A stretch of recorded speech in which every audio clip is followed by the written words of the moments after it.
All right. Okay. All right, everybody. Welcome to the first episode of our podcast, Between the Gates. We have today our special guest, Mr. Raun Klugman. Ron, I appreciate your time on a Saturday. Everything all right on your end? Everything's all right on my end, man. Yeah, anytime you need, let me Good, know. good. All right. Okay, so we're gonna go ahead and get this thing started. I have some questions I want to ask you, and I want you to just give your honest unopinionated answer. We don't have little kids over here, so you just do what you got to do.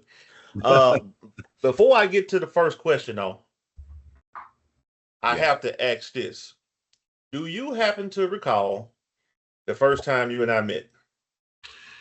that was oh man, that was a few years ago. Um, Yeah. and you brought in a UT ultrasound machine. As far as I remember, you brought in an ultrasound machine and wanted us to give you a hand setting that up. It was an old machine too. Um, Yeah, I think it was a MiG 25. it, you know what? I don't even know what model. Once you got it set up, though, it had a really good picture. It was like, okay, that's Yeah. great. The old stuff still works. Can Um, I tell you something without cutting you off? sure. I ask people that question, and I'm gonna make it a habit of asking that question on the podcast. I really didn't expect you to remember. I really did not expect you to remember. But you Yeah, are absolutely correct. I brought in that I think it was the Miz 25, and I was in a bit of a time crunch because yeah, I wanted to use it that night for class. yeah, And I think you messed around with it for maybe 25, 30 minutes, and then I saw the light bulb come on over your head. It's like, hey, yeah. instead of using this, something that they're never gonna see out there, why don't we let them borrow this? And you went and got the ultrasonic tester and the test blocks. Yeah, You showed me how to set it up. yeah. You actually showed me how to save the profile. And I think the second time, Rowan, I came to get it. I think the second time I came to get it, we start talking to the inspection people, the Yeah. ones who actually put the updated sticker on it when they get calibrated. And Yeah. I remember the guy said, "So hey man, this thing hadn't been calibrated since like 2006." Ah, okay, so that means you guys are not using it. Yeah, well, I got a place we can store it for right now. All Yeah. right. So yeah, so that was right on time, man. And I really appreciate you because ever since then, you've always volunteered to come Oh to the yeah. class, come to the school, and do live performances on the different pieces of inspection equipment during the general class. And I really appreciate that. Oh yeah. I was. It was funny. I Yeah. I guess it's just segues right into it. Yeah. I mean, we're doing the teaching thing, part time, but yeah, that's the whole thing that kicked it off is when you hit me up and go, hey, we got a new instructor. Could you give him, just do the NDT portion? It's a 1 day deal, and I'd been doing that for like a year and a half until a adjunct position came open, and then they were like, hey, we got an open position. And I was like, okay, we'll do, I'll give it a whirl. Why not? And And, now you're trapped, right? and now, yes, the trap. Yeah, teaching's interesting. It's like a blessing and a curse in some ways. But no, it's good. Teaching's good. Just there's some days though where you're like, whew, man.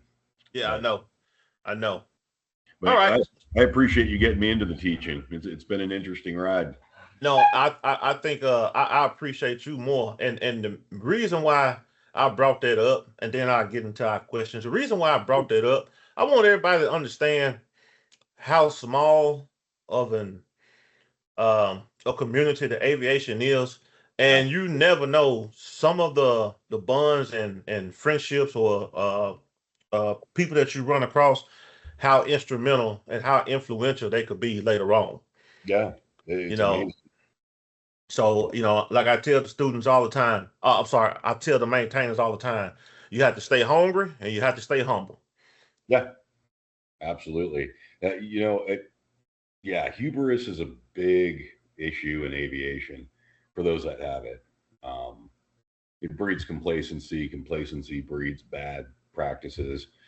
It's just a snowball. it's just a snowball. If you can maintain your humility in this industry, you're ahead of the game. Yeah, I agree. I agree 1,000%. And I'm sure you got war stories, and maybe we'll get into some of those a little bit later on. Okay, Sure. so my first question I want to ask you, okay, Yes, sir. because for the people, this is the first podcast, so just to give everybody an idea, Yeah. we have our double I's assigned to our class. And Yep. before I ask you the first question, Ron, I wanna kind of put it out there and kind of give everybody an explanation as to why this actually came about.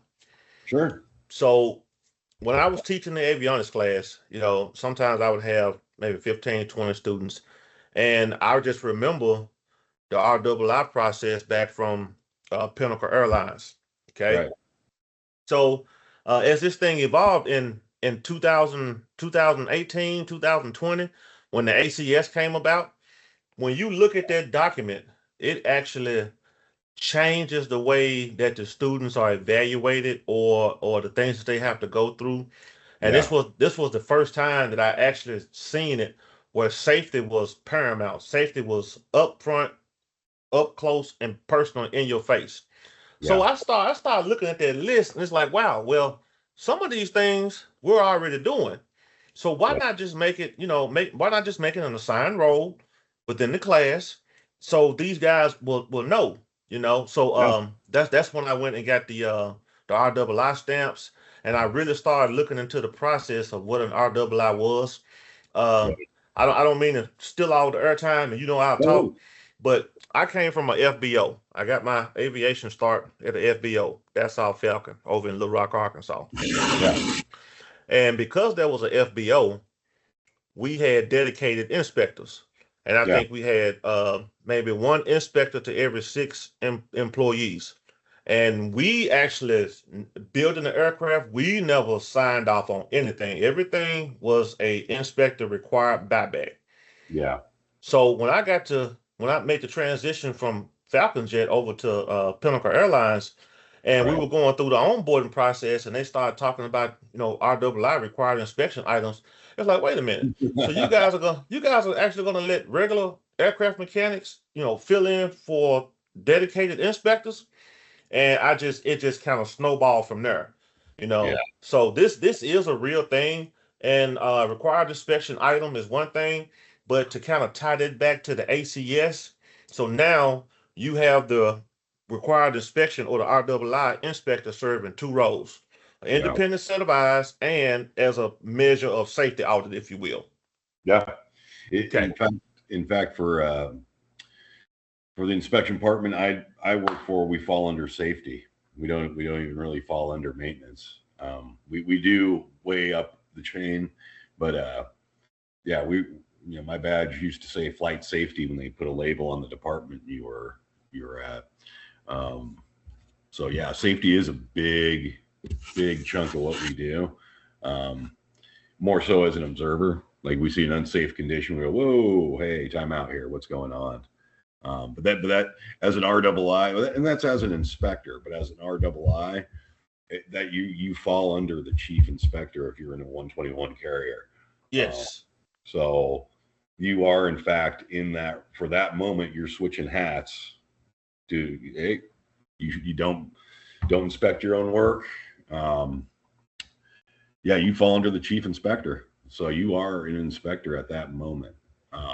You don't have the full privileges of an inspector, but you do have a good chunk of it. Yeah, you got all the responsibilities. But yes, you don't have Yeah. all the privileges, but you have all the responsibility. Yes, that Yeah. is a good point. Good point. Yeah. All right. Oh, go for it. Okay, so we're about 20 minutes into this podcast, and I haven't even asked you any questions. All right, so this question is going to be dedicated directly to you. Okay, Yes, so if sir. you will, just give us tell us a little bit about yourself and how you ended up in QA. Well, so man, I started out in the military. Been working on planes, shoot, since I was 18. That's coming up on 36 years now.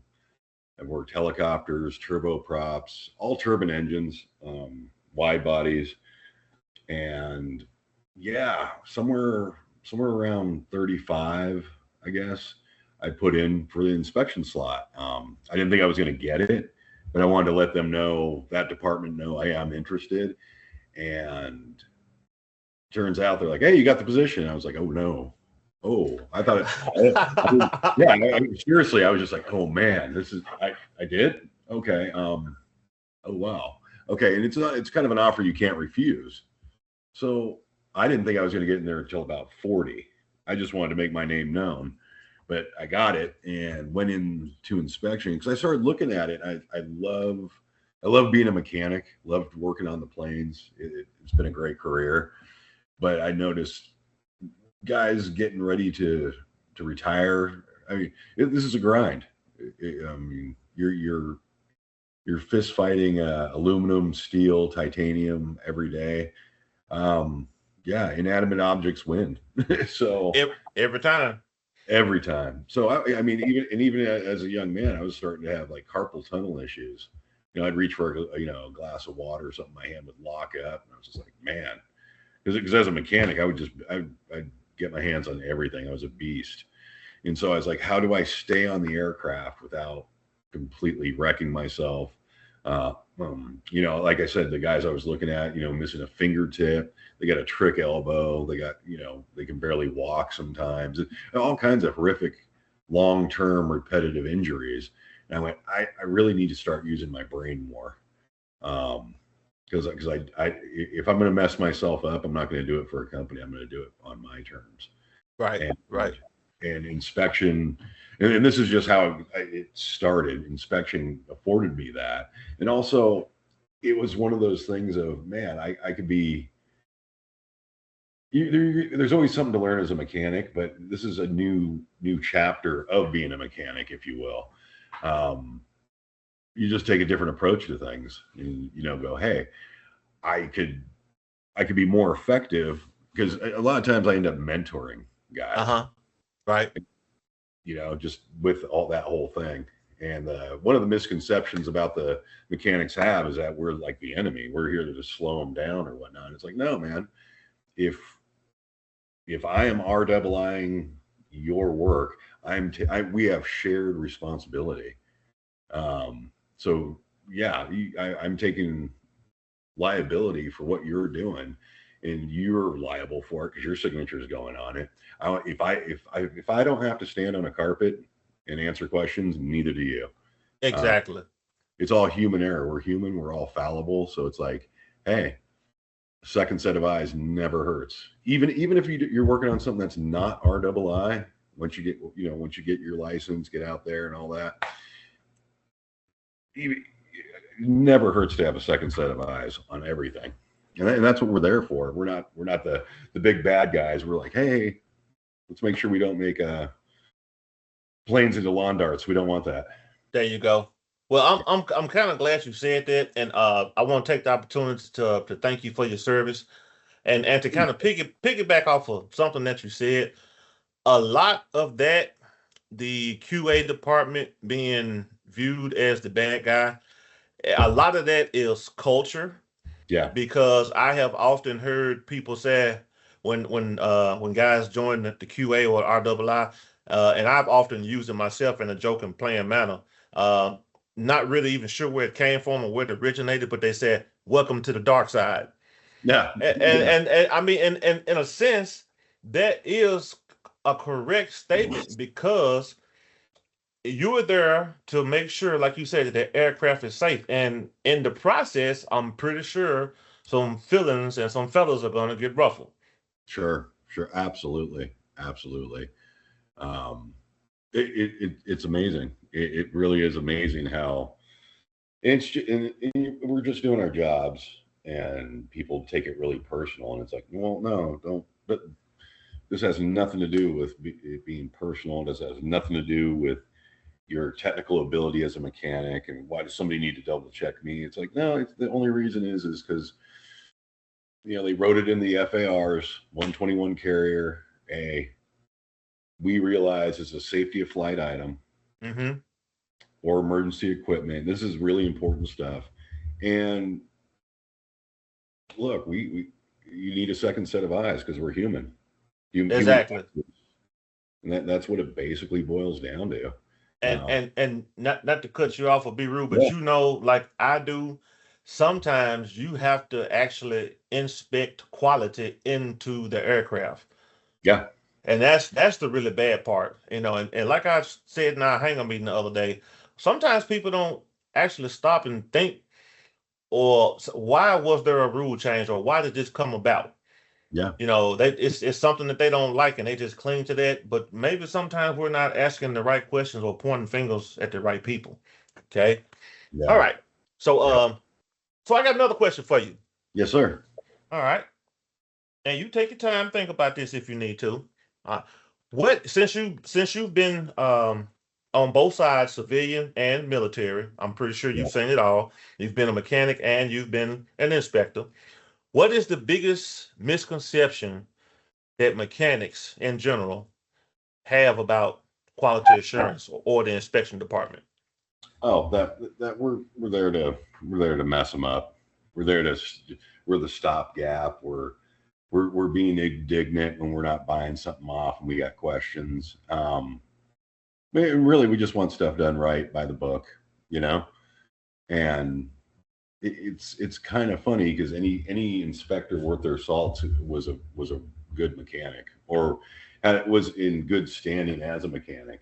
That where you jump the fence to quality assurance, even other mechanics are like, oh man, we lost a good one. Right, So right. the biggest misconception is that we're the enemy, if you will, and it's just like no, just we're not. We're actually there to help and keep myself and whatever mechanic I'm working with out of trouble. That's Oh, the biggest thing. We are not the enemy. okay. That was a fair answer. But again, I don't think people stop and go to the root, because you could have one guy run, and I won't call no names. And Oh, this guy could be an a-hole. So it doesn't matter whether he's a mechanic or an inspector. He's going to be an a-hole in whatever role he's playing. true, So a lot of true. time, I just think that the QA or the inspection department, they just kind of get that bad rap, Yeah, and people don't judge people on their merit, and it's like, hey, because he's an inspector, this is the reason. No, he was going to be like that anyway. sure, You sure. know. Yeah, Okay. and that's the thing. It's if you go into it with all your ducks in a row, hey, here's my paperwork, here's what we did, here's this, here's that, here's the measurements I need to take, whatever, it's going to go smooth. Um, Oh, I think what happens is what I've seen a lot of inspectors get kind of cynical, right. and it's from years of being lied to. Yes. Thank you. I was just about to say that. I was just about to say that. Is So over at Falcon Jet, the FBO I worked at, when we had Yeah, dedicated inspectors, me being a new guy, yeah, okay, and I'm on the shop floor for maybe 3 months. So all of the inspectors really didn't know me. yeah. So I'm not sure if you're familiar with Dave Bailey. He used to be an Airbus instructor at FedEx. Dave, but you know what? I've probably met him. I'm just bad with names, Oh, so okay. So Bailey and I were actually at Falcon Jet at the same time. okay. And I would notice that one of the team leads would try to put this particular item up for inspection on the aircraft.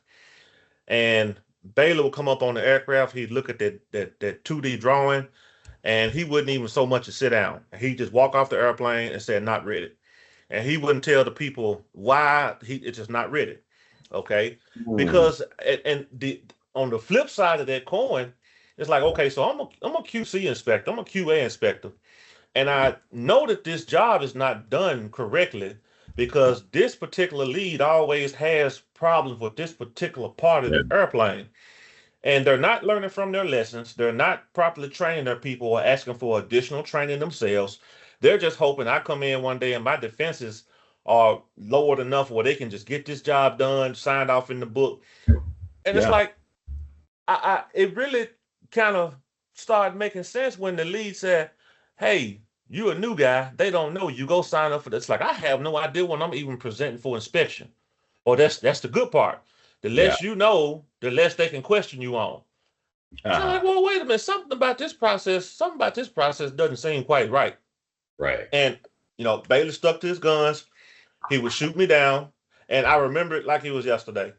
Yeah. He sat on the bucket, and I had this 2D print from frame on a Falcon 2000 from frame 5 to frame 11. And Ron, Right. we're talking about you got connections above the floorboard and below. Yeah. So when you put this area up, frame 5 to 11, you're asking that inspector to come up there and inspect all of that. Yeah. So Bailey sat on the bucket, and he looked at the print, and he looked at the area, he looked at the print, he looked at the area, he folded that print back in half, he gave it to me, and he said, not ready. I said, okay, so I'm ready for this. I said, is there anything you could tell me that I'm quite not ready? What is it that you see that you don't like? He said, that's not my job. He said, my job as an inspector is to inspect. Your job as the person that's presenting this job for inspection is to make sure that it is ready for inspection and ready to be bought off. He said, it's not that way. I'm like, Yeah. okay, all right, fair enough. So what that did for me, that made me actually start studying the blueprint and have a very, very good attention for detail. Right now, Right. I got one more story to tell you. I got one more story to tell you. I'm gonna move on to the next question. Oh yeah. Yeah. So Absolutely. years later, I'm down in Hangar 9. I'm now part of I'm the team lead for the 7X. And John Kearns. John Kearns actually went down to the 7X program, and he ended up being the lead inspector. And he and I would sit around and drink coffee and everything. Now, I'm not going to call this inspector's name, but he was notorious for giving people a hard time. And Um, it just depended on his mood when he came to work. If he was happy, he's he's stamping stuff left and right. But if he's in a bad mood, yeah, everybody's going to have a bad day. So we've got this right. airplane that's behind schedule by 2 weeks. Oh wow.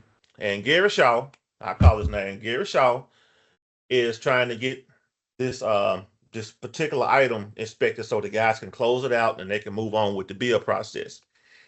But every time they get this inspector that's been assigned to this aircraft to go up there to stamp it out, and it doesn't matter who Gary assigned to that area to sign them up, not ready, not ready. He just shot them down left and right. And every time he went up there and he shot them down, he would actually get the 150 log rolling, the 700 log, sorry, and he would write a new discrepancy. Yeah. So you're not getting any closer to getting this work bought off, and plus you're stacking work on top of work. Yes. So Gary Shaw had to come apart, and he marched over there to the hangar where the QC lead office was, and I'm standing over there with John Kearns, and he and I are drinking coffee. Excuse me. And Gary Shaw busted in the office, and he said, "Look," he said, "I'm tired of this, man." He said, "Your inspector's been giving me the blues since 3:30." He said, Right. "Every time we ask him to sign something off, he writes a new discrepancy." And John Kern stayed calm, and Yeah. he said, "Okay." He said, "If you would you go over there and inspect this area and possibly buy it off? And you need to pull this guy to the side, and tell him stop blocking production." John Right. said, he said, "Just as calm." And it kind of scared me. And John said, "Just as calm." He said, "Okay, I'll take care of it." So now, 3 minutes later, the lunch bell goes off. Yeah. Now we got all the cattle heading to the cafeteria to eat lunch. So Yeah. he said, "Come on, broski, let's walk over here to the aircraft." And I could see that look in his eyes, Ron. I could see that. I said, John's up to no good. Ooh. So John Kearns hangar's empty. Everybody's going to lunch. He grabs the 700 log, the discrepancy book, and he goes up on the airplane. And for the next 25 minutes, he proceeds to write over 85 different squawks. Not anything that was put up for sale or anything that this inspector had previously looked at. It's like, okay, so, and I said, I kind of understand what the message is, but do you mind verbally saying it to me? And John's like, yeah, Uh-huh. you need to learn how to work with your inspector, because it is beyond me to come behind him and stamp anything off. What kind of message they're going to send to you, and what kind of message they're going to send to my inspector? I Oh said, man. okay. I said, okay. Oh All man, right. that is Noted. Noted. it Okay. is it is in that is a huge man. That guy made such a mistake. So here's the deal: is if you're dealing with inspectors, and if one inspector's like, "Hey, I don't like that," that other inspector is going to back him up for no other reason than this. This is the main reason: is hey, maybe that guy or gal saw something that I'm not seeing, so I'm gonna until I fully understand it, I'm 100% backing him up Right. because I may be missing something. We're human, and you know what? It's gonna stick. And then if you go and go, well, I don't like that inspector, and you shop for a different inspector, ooh, you just made it worse. You took the words right out of my mouth. Don't go Um, inspector shopping because no, inspectors talk to each other to well, prevent that very thing from happening. and that's a big thing in this in aviation. That's one of the things that separates the pros from the amateurs, in my opinion, is communication.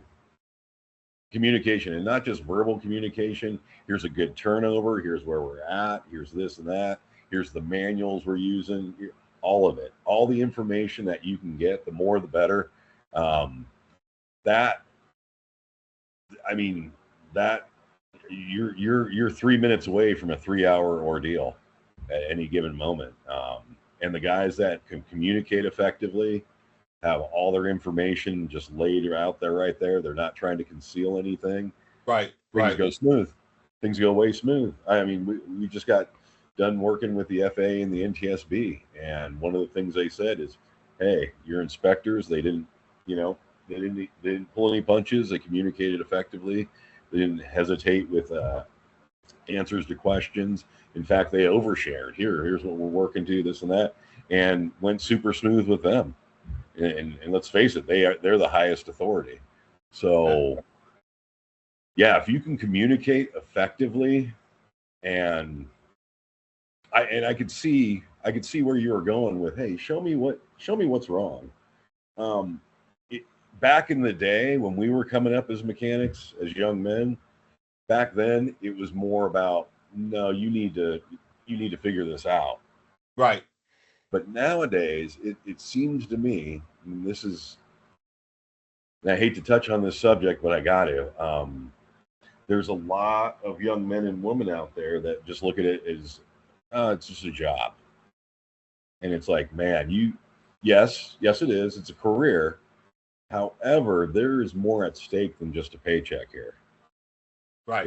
It's important, and that's the whole point of the RII process. It's hey, we are we are in a field that's really safe, and we want to maintain that safety, but the stakes are high. When things go wrong, they go really wrong, really quick.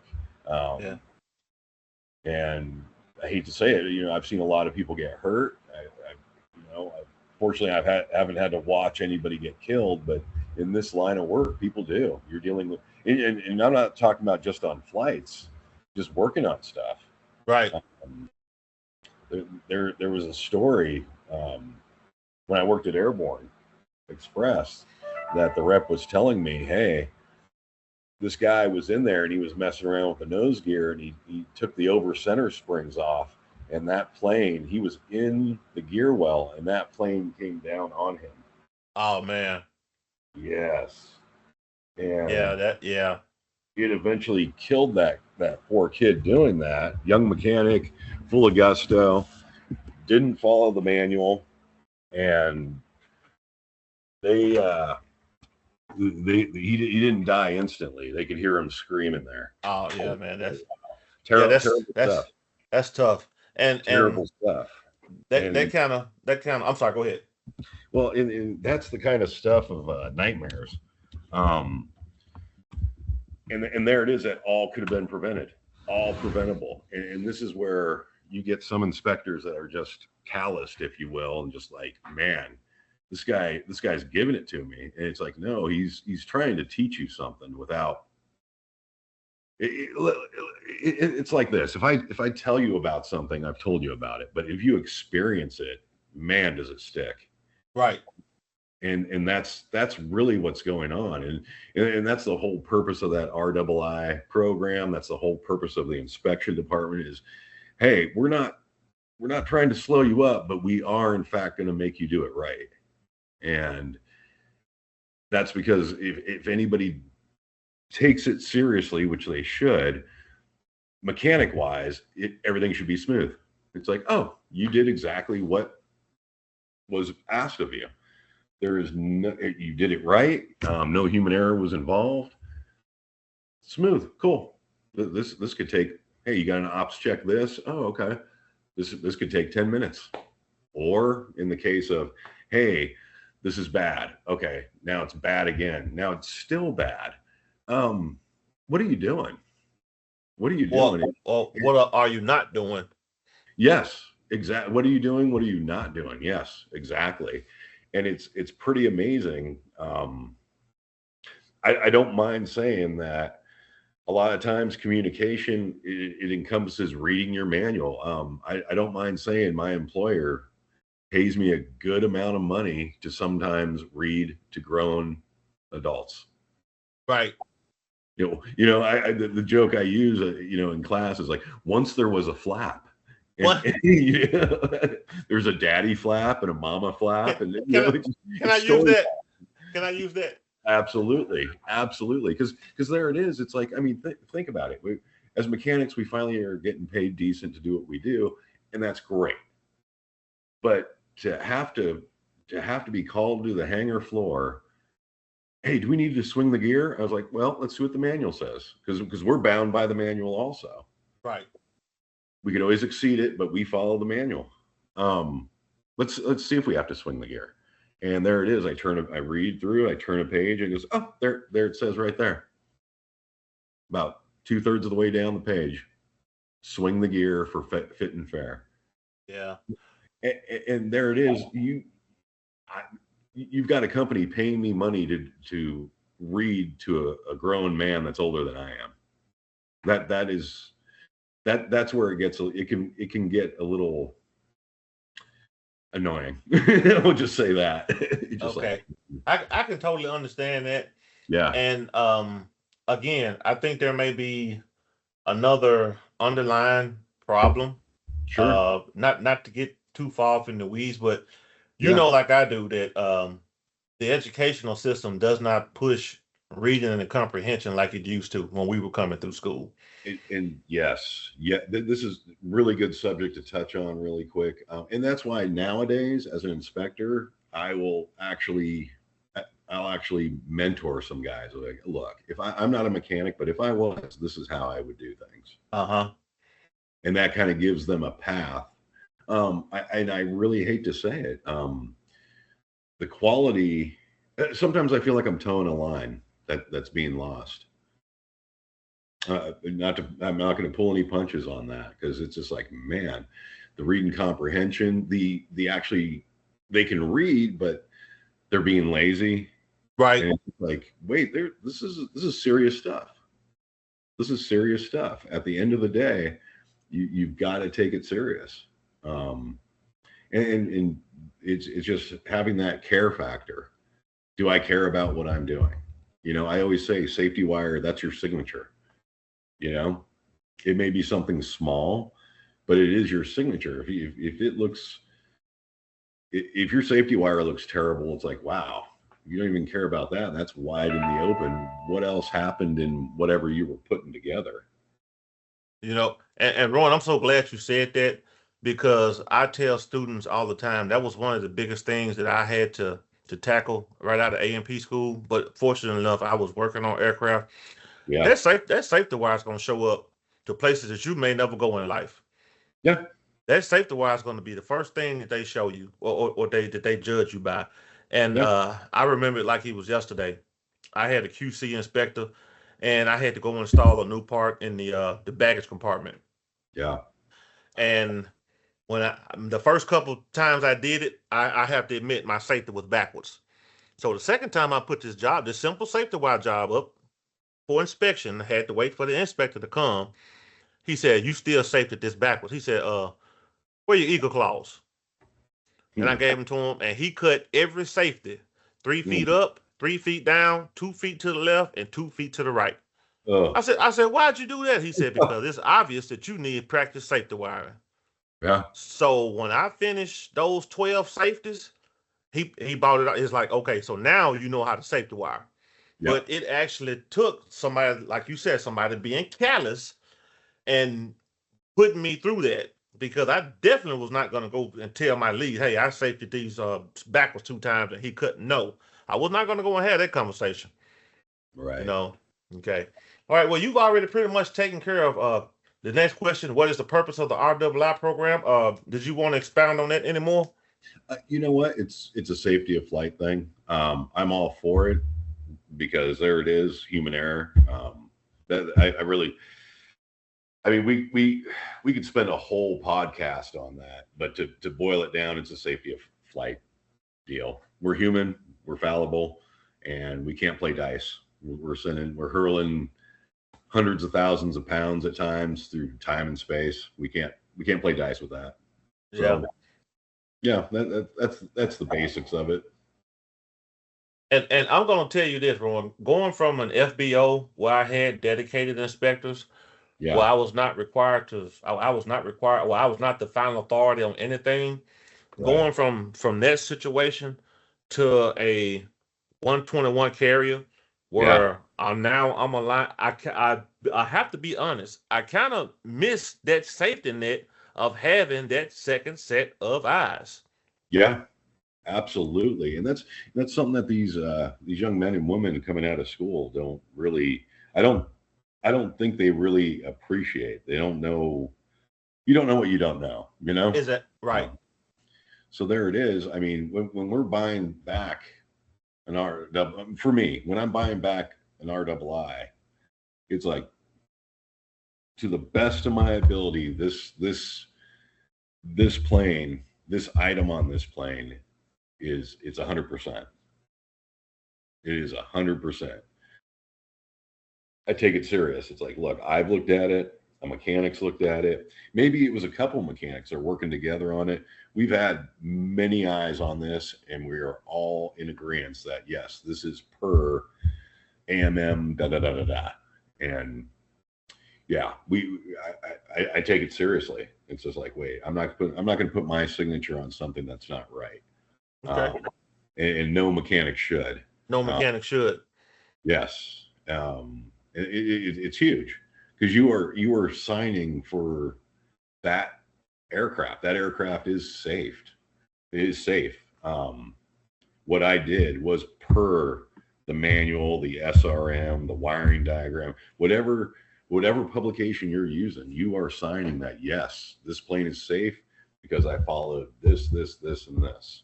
Um, this isn't your dad's John Deere. You can't go out there and just figure it out. It's like they really want you to follow.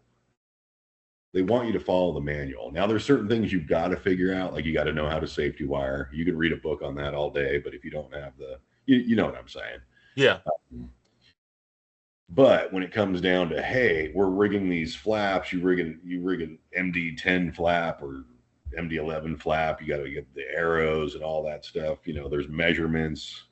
When you're doing rigging, that's a big one. You can't just wing it, because we're a bunch of mechanics at the end of the day, and we could barely order a pizza and get along on that. Like, no, well, I want this, I want that. If we all did what we wanted on these planes, man, it'd be horrible. So they regiment it. They go, no, we want you to follow it lockstep. And I think another thing that it's like, hey, can you follow instruction? Right. And a lot of people will have, and we're guys. It's like, oh man, I'm King Kong. I'm this, I'm that. I don't have to follow, especially when we're young. We're all piss and vinegar. It's just like, no, look, this has nothing to do with your ego. This has to do with just do the job, do it safely. We figured it out, and we don't want you deviating from that. And if you have to deviate, then let's talk about it. Let's by an engineering authorization or whatnot. But don't just wing it because you felt like it. We have a system and it's in place and it needs to be safe. Um, yeah, it's oh man, that it's huge. And Yeah, like I said, that could be a whole podcast into itself. So yeah. I'm just gonna cut it short right there. Okay. And Rowan, I will say this: in a perfect world, uh, following the rules that would go a long way from having catastrophic events. But this is not a perfect world. Right, right. But I can only imagine what would happen if you throw in other kind of chaos on top of somebody not following the rules. Yeah. That's a recipe for disaster. Oh And yeah. at the end of the day, you don't want to be the guy that's sitting there eating dinner and your Hmm. tail number comes up on the aircraft. You want to be able to completely and solidly say it was not anything. That's an unfortunate event, but it wasn't due to anything. I didn't contribute to this at all, because having that hanging over your head where you're uncertain and you cut a corner too, Yeah. and that's not the position you want to be in. It's Yeah. really not. I don't Yeah. think that the human psyche can actually take and process that, because like I do, when something like that does come up and the FAA and the NTSB, and now it gets revealed that something that we did on the aircraft could have possibly contributed to people losing their life. A lot of people will not see that process through. Yeah. uh, Guilt starts to weigh in on them, and they'll actually go ahead and take their own life because they simply cannot process it. I don't think that the human brain and psyche was developed to do that. Yeah. It's happened. That precise what you just said has happened in the past. And it's horrible. It is. It is. Okay, so I got another question for you. Yes, sir. Can you think back in your memory banks and share with us a time when an inspection item or an inspection program or something that you paid attention to personally prevented a serious maintenance error? Whew, man, we we could sit back and have a drink and a pizza and talk about that all night. But one thing sticks out in my mind. I was a young mechanic, and you don't even have to be an inspector. What right is right, wrong is wrong. Um, but I was in the military, and we were doing these bell cranks. It was a time change on a CH-46, old aircraft, Vietnam. This is back in the 90s, and we had to change out these bell cranks, and you pull them out and they're in a bracket, and then you take them out of the bracket, you put them together, then you put it back in the plane, you hook up your control rods. But the thing of it is these bell cranks, if you could they were easily swappable. You could put the left one on the right side and the right side on the left side and not know it. You could miss it. And if you did that, it would turn, up is down, down is up. It went collective and cyclic. It was you're gonna crash that helicopter. Oh, wow. Ricky Tick, yeah. So I was on the heavy maintenance phase crew, and we had done like 3 or 4 of these already. In fact, we can call it 4.5. I was in the middle of doing another one. Well, I walked into the flight line just to say, just hey, how's it going, guys? This and that and that. And the sergeant in there was he was QAing the buildup of those bell cranks because they were doing one. It was the first one they were doing. And so in the military, you've got the mechanic, then you have a collateral duty inspector, and then if it's a safety of flight item, you have a QA. So you have 3 sets of eyes on anything safety of flight. And he was the third set of eyes, and I guess they were looking at the print wrong or whatever. But he goes, "Yeah, it looks good." And I went, "Wait," and I didn't. He had way more rank than I did. I was like, "Wait, that's wrong." And he looked at me, and I went, "With all due respect," he goes, "Look, I've done 4 of those. I'm in the middle of another one, and those are backwards." He goes, "Really?" I go, "Come on out to the plane. We're in the middle of doing one. I'll show you." And so we brought that build up with us, and went out to the plane. It was only, I mean, maybe the thing's probably maybe 10 inches across, 8 inches tall. You know, they're small bell cranks. And so we go in there and I go, look, this is how it goes. Da, da, da, this is the cyclic, this is collective, this is the, he goes, and he looked at me and he goes, thank you. I was like, yeah, no, that absolutely, Wow. absolutely. And I wasn't even an inspector back then. I was a collateral duty inspector, but for safety of flight, I wasn't the guy, so to speak. And he was just like, well, thank you. He goes, that would have been bad. I was like, yeah, no, it's not to embarrass anybody. It's just, hey, and that's one of the biggest problems. Well, we're human, so we all have ego. Right. Like, man, if you could set that ego aside and don't let hubris take over, you can get There a you lot go. done. You can get a lot done. And there it was. Not only did I, you know, not only did I call out, you know, another man on, hey, that your stuff's wrong, but also somebody who outranked me. Like he was the highest ranking NCO in that shop. He ran that shop. And so that could have been a touchy area. Years later, he saved my butt, but that has nothing to do with aviation. But And you know, I was just thinking of that because that actually took number one, integrity. Number two, that also took a lot of courage on your part because you really didn't know what bag he was going to come out of after that. sure, he could have lost his crap on me. But that's, to me, that's what it takes to make these planes go. You have to have integrity. You have to set aside your ego. It's I don't think a lot of people getting into aviation really realize that.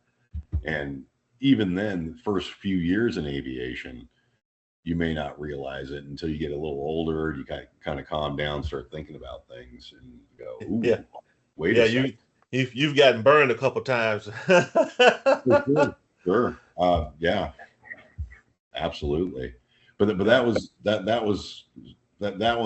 that one stuck with me because that was a huge one, huge.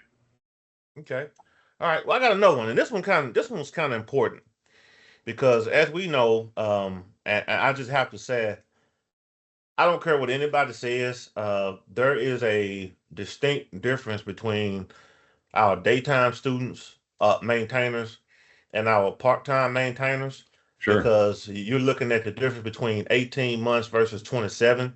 Yes. And I think that the the nighttime maintainers are just a little bit more serious.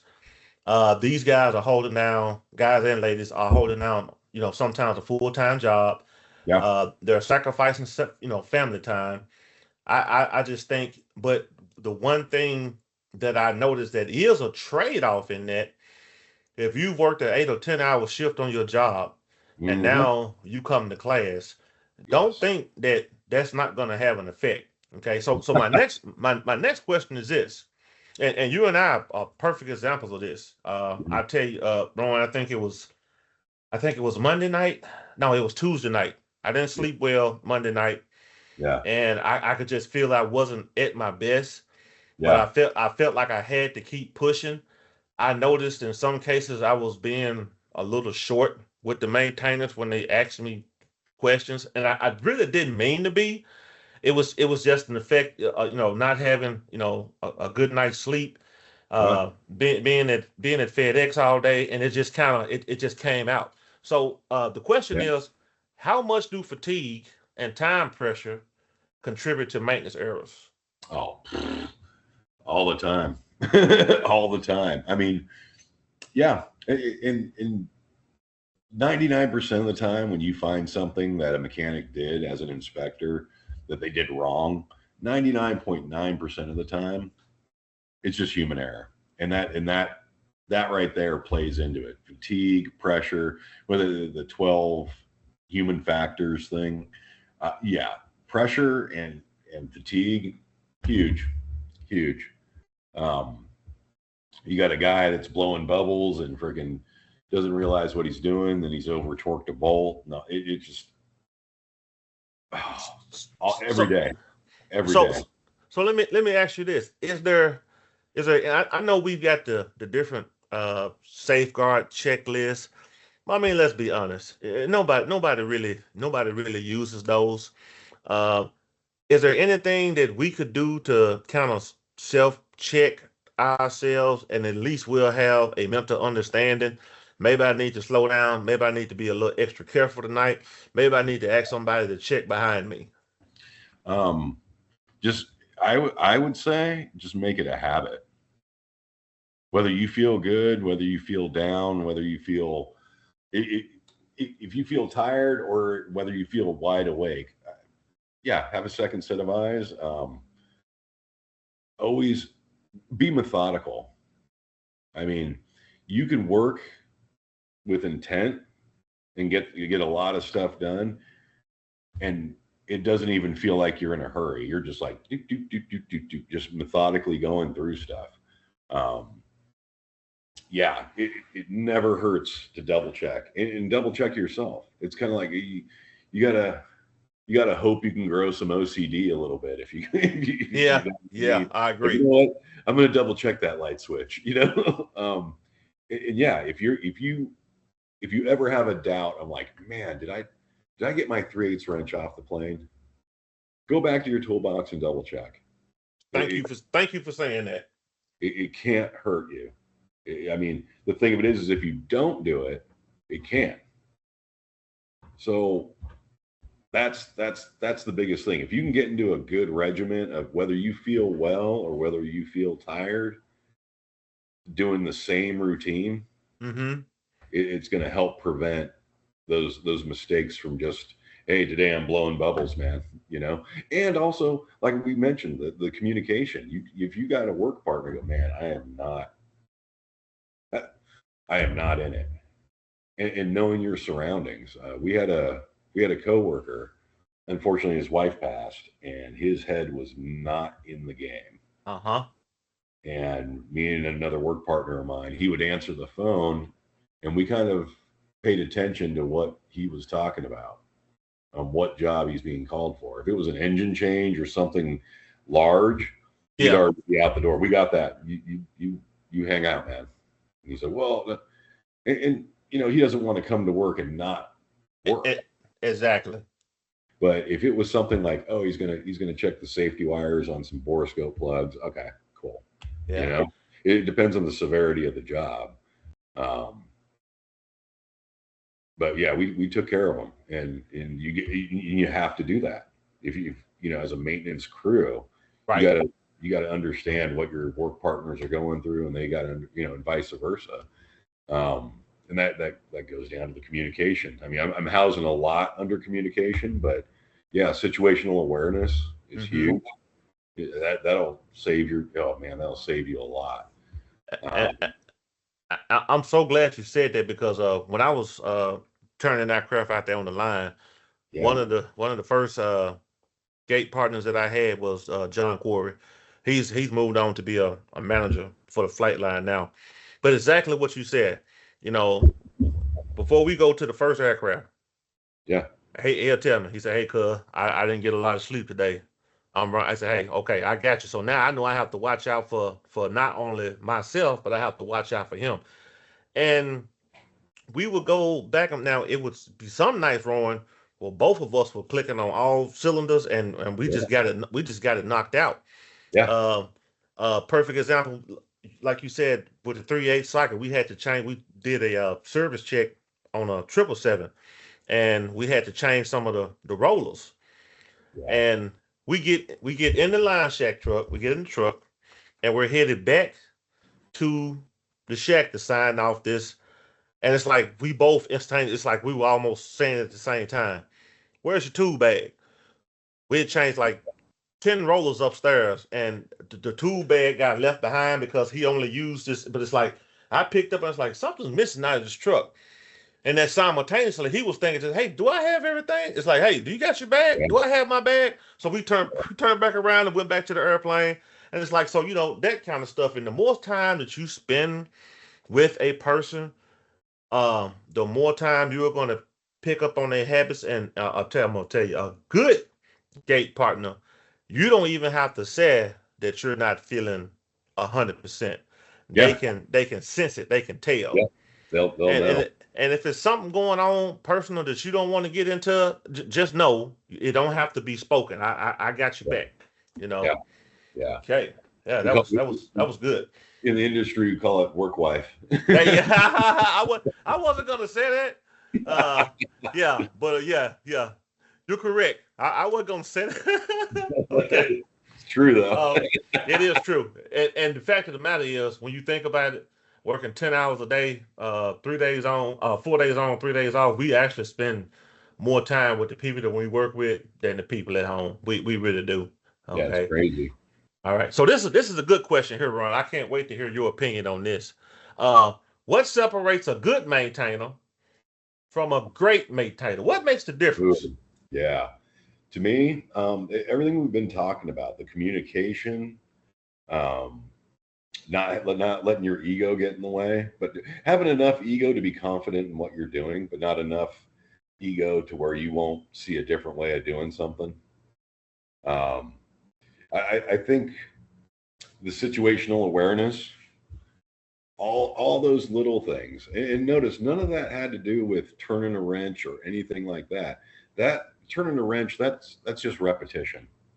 The first time you swing a hammer, you're trying to choke up on the hammer and all that. A couple years later, you're swinging it like a champ. Right. So that's the easy part.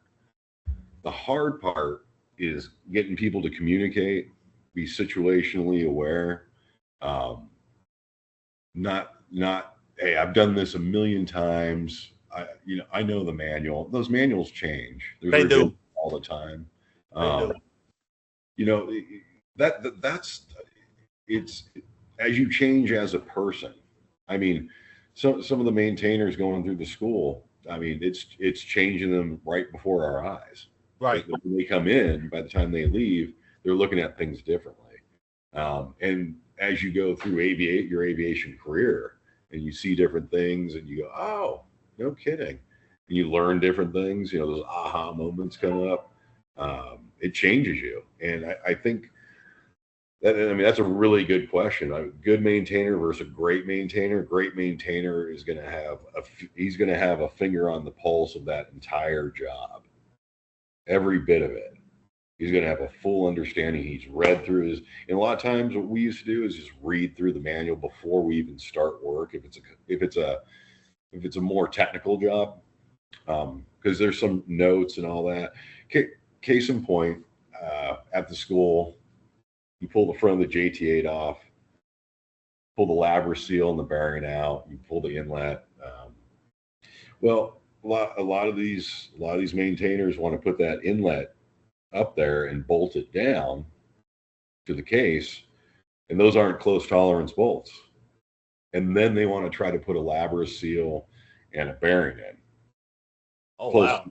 way close tolerance. And it says there in the paperwork, do not tighten. And every class, every class, I get them, and I'm just like, oh man. However, now they have to do. This is the good thing is they have to undo all those bolts, and there's a Uh bunch of huh. them. You know, loosen it up and all that good fun stuff, and they will never do it again because That's it right there. That's I, that, and I think that's the aha or the learning moment. yeah, And sometimes, even though it's difficult, you have to sit back and let them make yeah. that mistake. Oh yeah, I had one maintainer. He said to me, he just goes, "You knew that, didn't you?" I was like, "Yep." And he goes, "And you let us do it." I was like, "Yeah." I even egged him on. I just walked by and said, "Yeah, torque that shit up." And they were like, "Oh, okay, yeah." You know, they're. And I was like, just because some gray-haired guy goes by you and goes, "Oh yeah, you're doing great," that I'm not the manual. Right, right. Follow your paperwork. It's just, and that goes back to good versus great. Is hey, what did the paperwork say? You missed a step there. Now, as I call it, you've created recreational maintenance for yourself. Oh, can I use that? I like that. Absolutely. That's But but one thing I will say in our maintainers defense, one thing I will say, I think that it's exciting for them to get out Sure. there and actually turn wrenches and not to be sitting in the classroom. Yeah. So sometimes that excitement could get them in trouble. Sure. I see both sides of it. Oh, yeah, Um, but absolutely. I do my best to have a pre-brief before we go out and do something like that. Hey, Yeah. calm down, take your time, make sure you Yeah. understand what you're reading, make sure you're doing what you're reading, you know. But now if and that just goes back to what the whole thing we've been talking about this whole time. If Yeah. that's not corrected while you in a Part 147 school, Yeah. you're not going to get out there to the major airlines or to a regional airline and not carry those habits over with you. Because now, like we just got done talking about, now you have that time pressure, and sometimes it could be perceived time pressure. Yeah. You know that this aircraft is set for a flight at 1700, but you see people up there looking at the airplane out the window at the airport, looking at the airplane. So now you're thinking, hey, maybe they're going to leave early. My paperwork or my notification hadn't been updated. That's perceived pressure that you're putting on yourself. Well, Yeah. until you sign that aircraft off, until you have completed your maintenance, that aircraft is not going anywhere.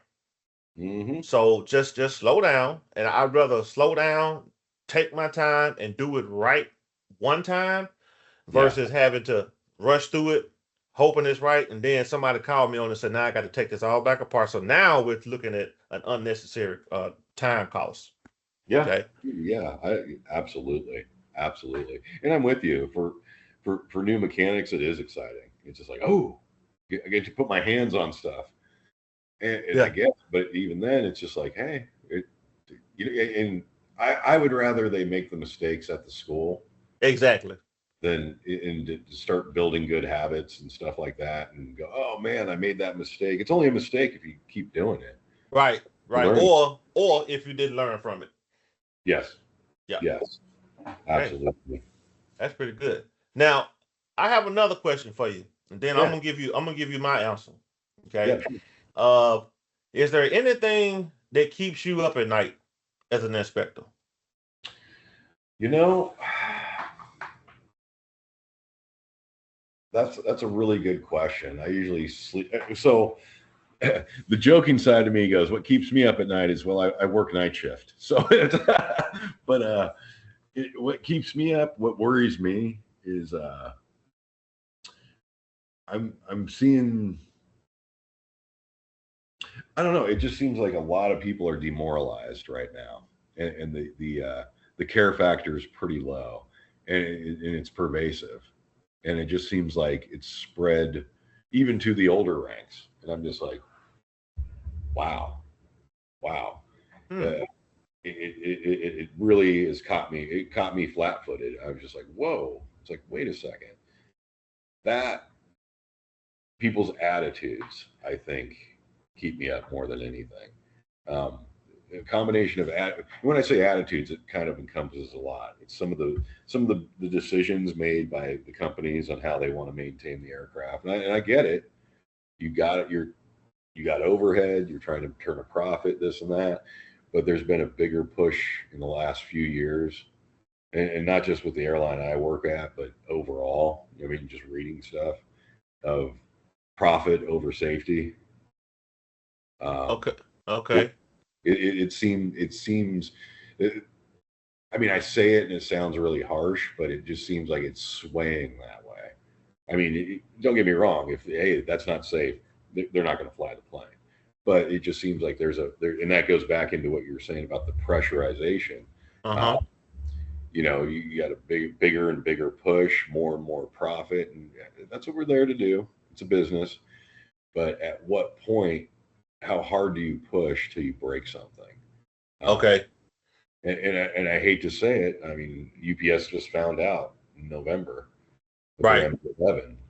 They chose not to do an inspection, and look what it got them. Unfortunately, so that's the kind of stuff. So you have it's a big circle in my opinion. You have companies making choices based off pure money and not safety, And then that turns into, now you have your maintainers, mechanics, inspectors, all that going, well, you should be doing that. And they're like, well, no, don't do it. And so Mm. now it's, and so that's demoralizing. It's really, I mean, I don't even know if I'm, I mean, it's pretty, it encompasses a lot. And I don't know if Yep. I'm doing justice explaining it, but it just seems like a vicious circle where, well, you know what, the company doesn't care, why should I care, kind of. And I was just about to say that. And And and and and Ron, I'm gonna tell you, like you said, UPS experienced that back in November. And yeah, when I jump seated to Hawaii in March, yeah, that really wasn't 6 months. It really wasn't time enough in my head to forget that this event had happened because it affected so many people. yeah, But it was a very, very sobering thought when I drove past the UPS facility, because yeah, they have a sign outside the fence where the people come in to throw boxes, and I guess where the flight crews come in to access the building.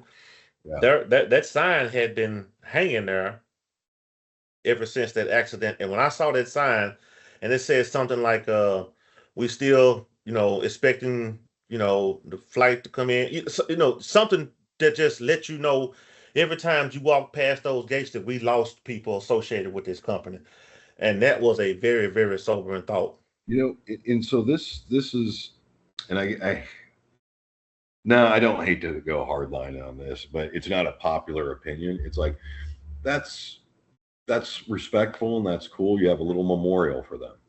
However, in order, what would have saved those lives had they instilled into their maintenance program the recommendation from Boeing, and that would be a simple.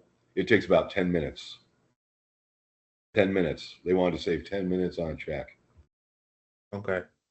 and that to me that burns my ass. It's like, really, really, you couldn't look, you couldn't take 10 minutes to look at that bearing, Yeah. and then that comes full circle with the maintainers. Is like, well, you know what, if you got people calling the shots that, I'm not saying they shouldn't be calling the shots, but when it comes down to maintenance, there you got people calling some shots that shouldn't be calling the shots, in my opinion, and that's demoralizing. Yeah. The bean counters. Which And that's it. they have an important job, because I mean, you wouldn't be in business if you didn't have accountants. But when you start looking at money over, well, we could save this much money by doing it. Okay, so but you'll spend the money on some memorial for pilots you killed when you could have saved their lives. Right. And that's what I call being reactive versus proactive. And that's just it. It's expensive to be proactive, but man, on the long run, if you extrapolate it out long enough, it's cheaper.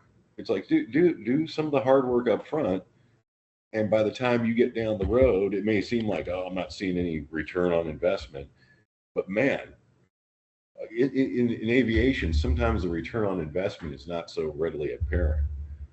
I mean, in UPS's case, and it's fresh, so it's a good example. It's just like the return on investment. Okay, so if they never crash the plane, it'd be, well, we're wasting all this money looking at this plane. It's like, really? Maybe that's why you haven't crashed a plane, because Maybe because because FedEx found like six bearings that had migrated, and we wow. repaired them. They were repaired. So there it is. UPS never looked at that for bearing migration, and look what it got them. The FAA grounds their fleet and says, look at them, and they find like two or three more. Uh-huh. That was on its way. So Yeah. just, whoa. So the return on investment may not be as readily apparent to an accountant or management or VPs or stockholders, but us on the ground floor see it. And that's I'd say that is one of the things, that big vicious circle Because then you see on the mechanic side, I see a lot of mechanics who are just like, you know what, it's a job. It's a job. You know, I've talked to some mechanics, and they look at the higher ups. They're getting their bonuses. They're doing this and that and that, and they're just like, hey, you know, they're in it for the money. So am I. It's like, wow. Wow. Is that the future of aviation now? I hope not. You got to have something more than just money keeping it going. Because Yeah. if that's the case, man, if old school mechanics stop flying, then you know. Yeah. Yeah. Then Well, you got a point. You got a point. yeah, Okay, so here's the thing that keeps me up at night. yeah. And I actually saw it full circle. Ooh, So on the overhead panel, we have our guarded switches, yeah. and you're supposed to safety those with the breakaway safety wire. Mm, That's what keeps me up at night. Is somebody's gonna safety wire one of those for 32,000. mm. And I was doing doing an inspection on the Airbus that just left a heavy check, and I actually ran across this. And when I looked at the overhead panel and I saw that fire handle Mm, safety with that 30, that just made my blood run cold. yeah, And it's like okay, so I really didn't even have a name or a situation or a face to assign to this, but it's like okay, I know one of the days this is going to happen, and the flight crew does not fly around with eagle claws. no, They need to get into this, and they can't because you have 32,000 safety wire on it. And right, I saw it, and it's like I wasn't the only one that saw it, and it's like, would you look at that? I'm like, I'm looking at it. It's yeah. like I don't believe it. I was like, well, these are the type things. So let's take that another step further. What if after that heavy maintenance inspection, we weren't diligent in doing what we were supposed to do, Yeah, and we were just out there getting cokes and M&Ms off the airplane, and it actually got past us. And yeah. it just so happened that flight crew needed to use that fire handle for an engine fire. Exactly. See, that's when Yeah, things start stacking on top of each other. yeah, And I don't think that, because you've said it multiple times during this podcast, people just coming to work, they're kind of checked out. They don't really remember how serious this is or this can be. yeah. And there's a distinct disconnect somewhere, and I don't know what it is. I'm not gonna say it's the pay. I'm not gonna even say it's the working conditions. I do think it is culture related, though. Sure. I think that the culture is toxic. Culture has a lot to do with it, Yeah. and it takes a lot. It takes a lot for you to keep yourself mentally prepared and mentally focused when you look around you and all you got is zombies. I mean, So that takes a lot. there's a lot of people going through the motions. I find a lot more people going through the motions. It's always been there, but it seems like a higher percentage now. Or maybe I just notice it more. I don't know.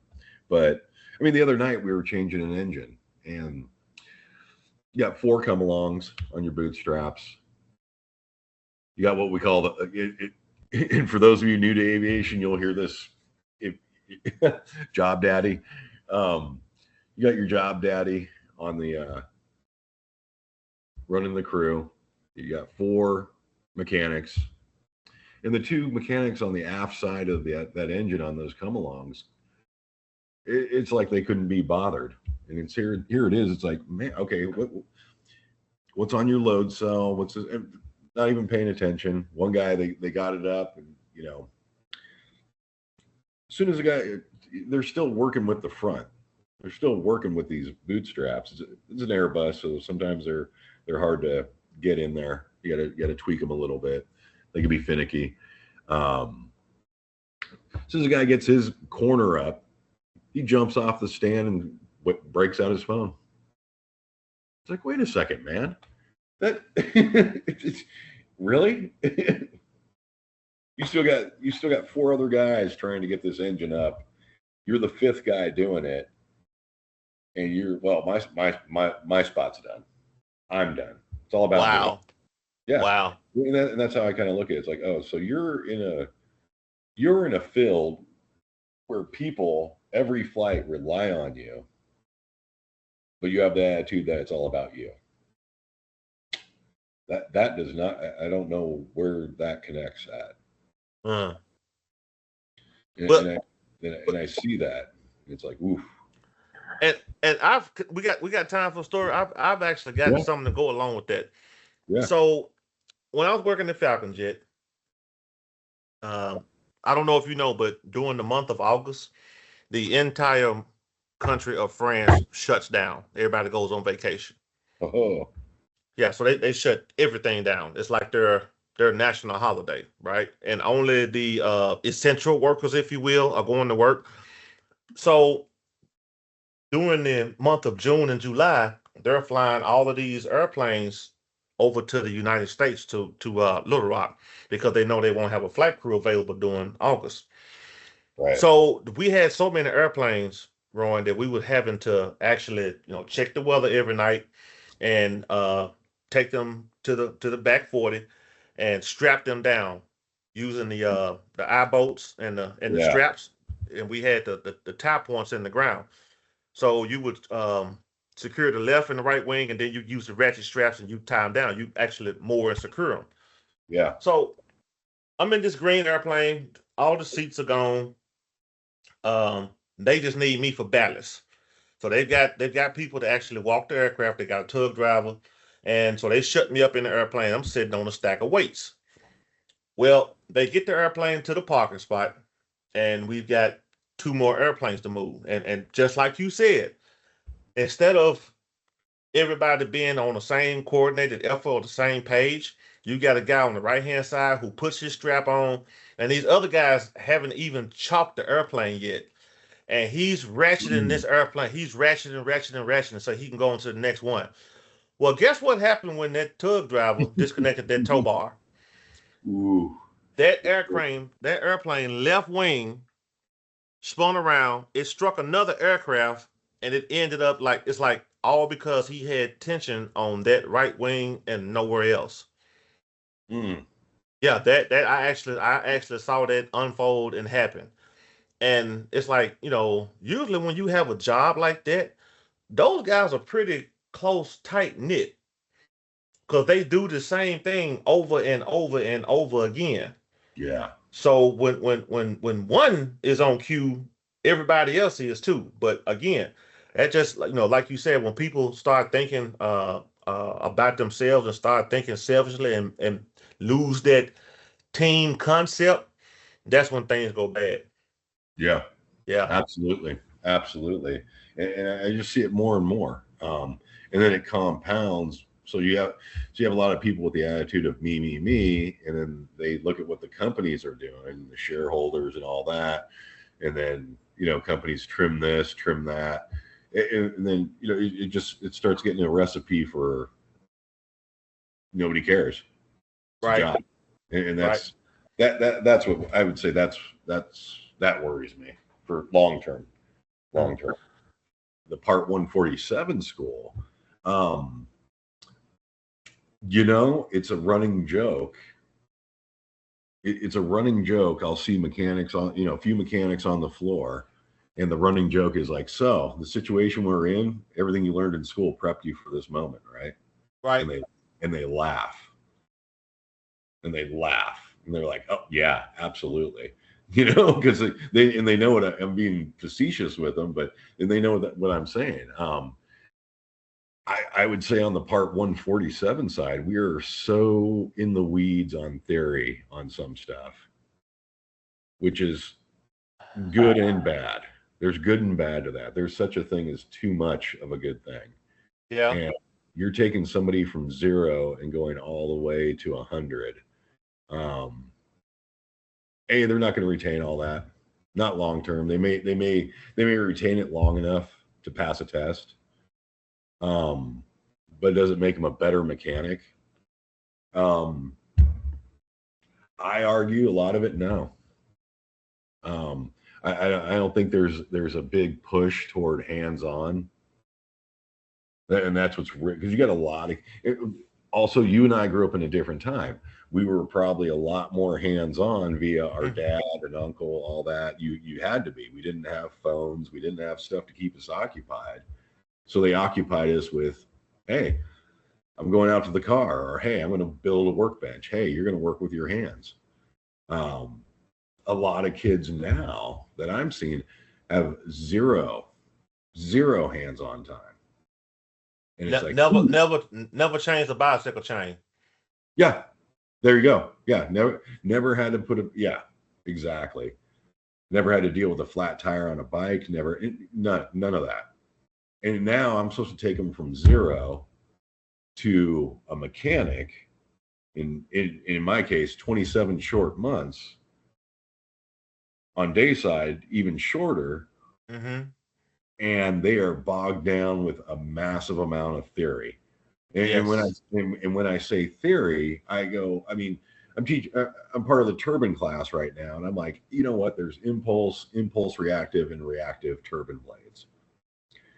And I told my class this straight away. I was like, look, you need to know that for your test. However, as a mechanic, even if you're at an overhaul shop, you know what you're going to do as a mechanic? You're going to order the blades effective for that engine, Yes, and sir. you're going to put them in. Does not matter. It does not. That's an engineering thing. If you want to change that, become an engineer. Right. Um, but you're not just going to decide one day. Hey, you know what, KP? Today I feel like putting impulse blades in. I know reactive blades go there, but I feel like no. You're going to follow the manual, and you're going to put that. That has no tangible good on a young mechanic. That's for guys like you and I that have been in. Man, I've been doing this coming up on 36 years. Um, I'm doing it longer than I haven't been doing it, and that's some gee whiz shit that we might go, ooh, that's cool to know. But somebody starting out, Right. that's not going to make.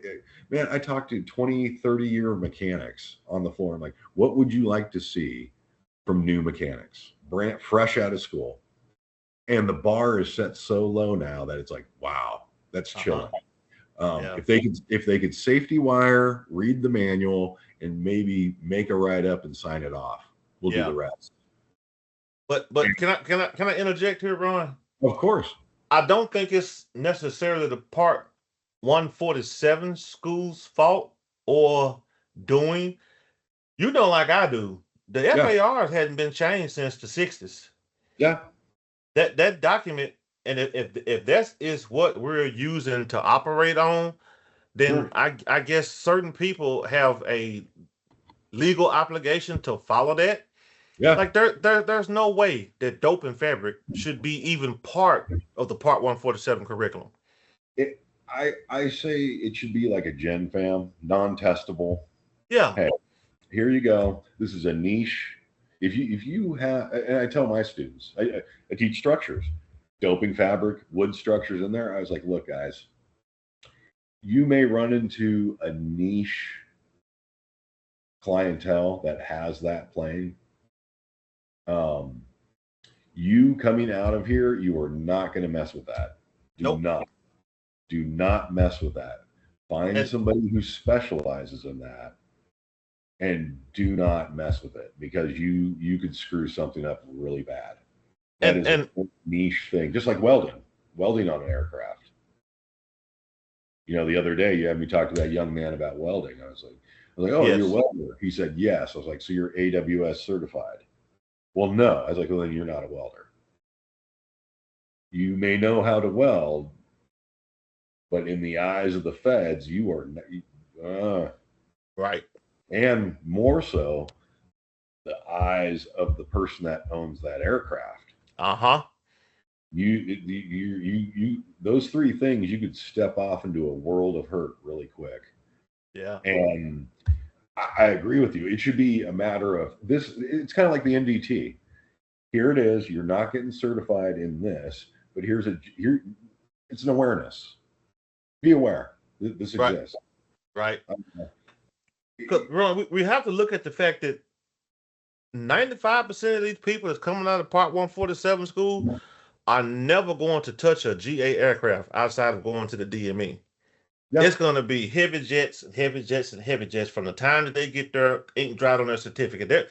Now, you have a small group who sure. actually come to the school because they want to maintain or they're interested in GA.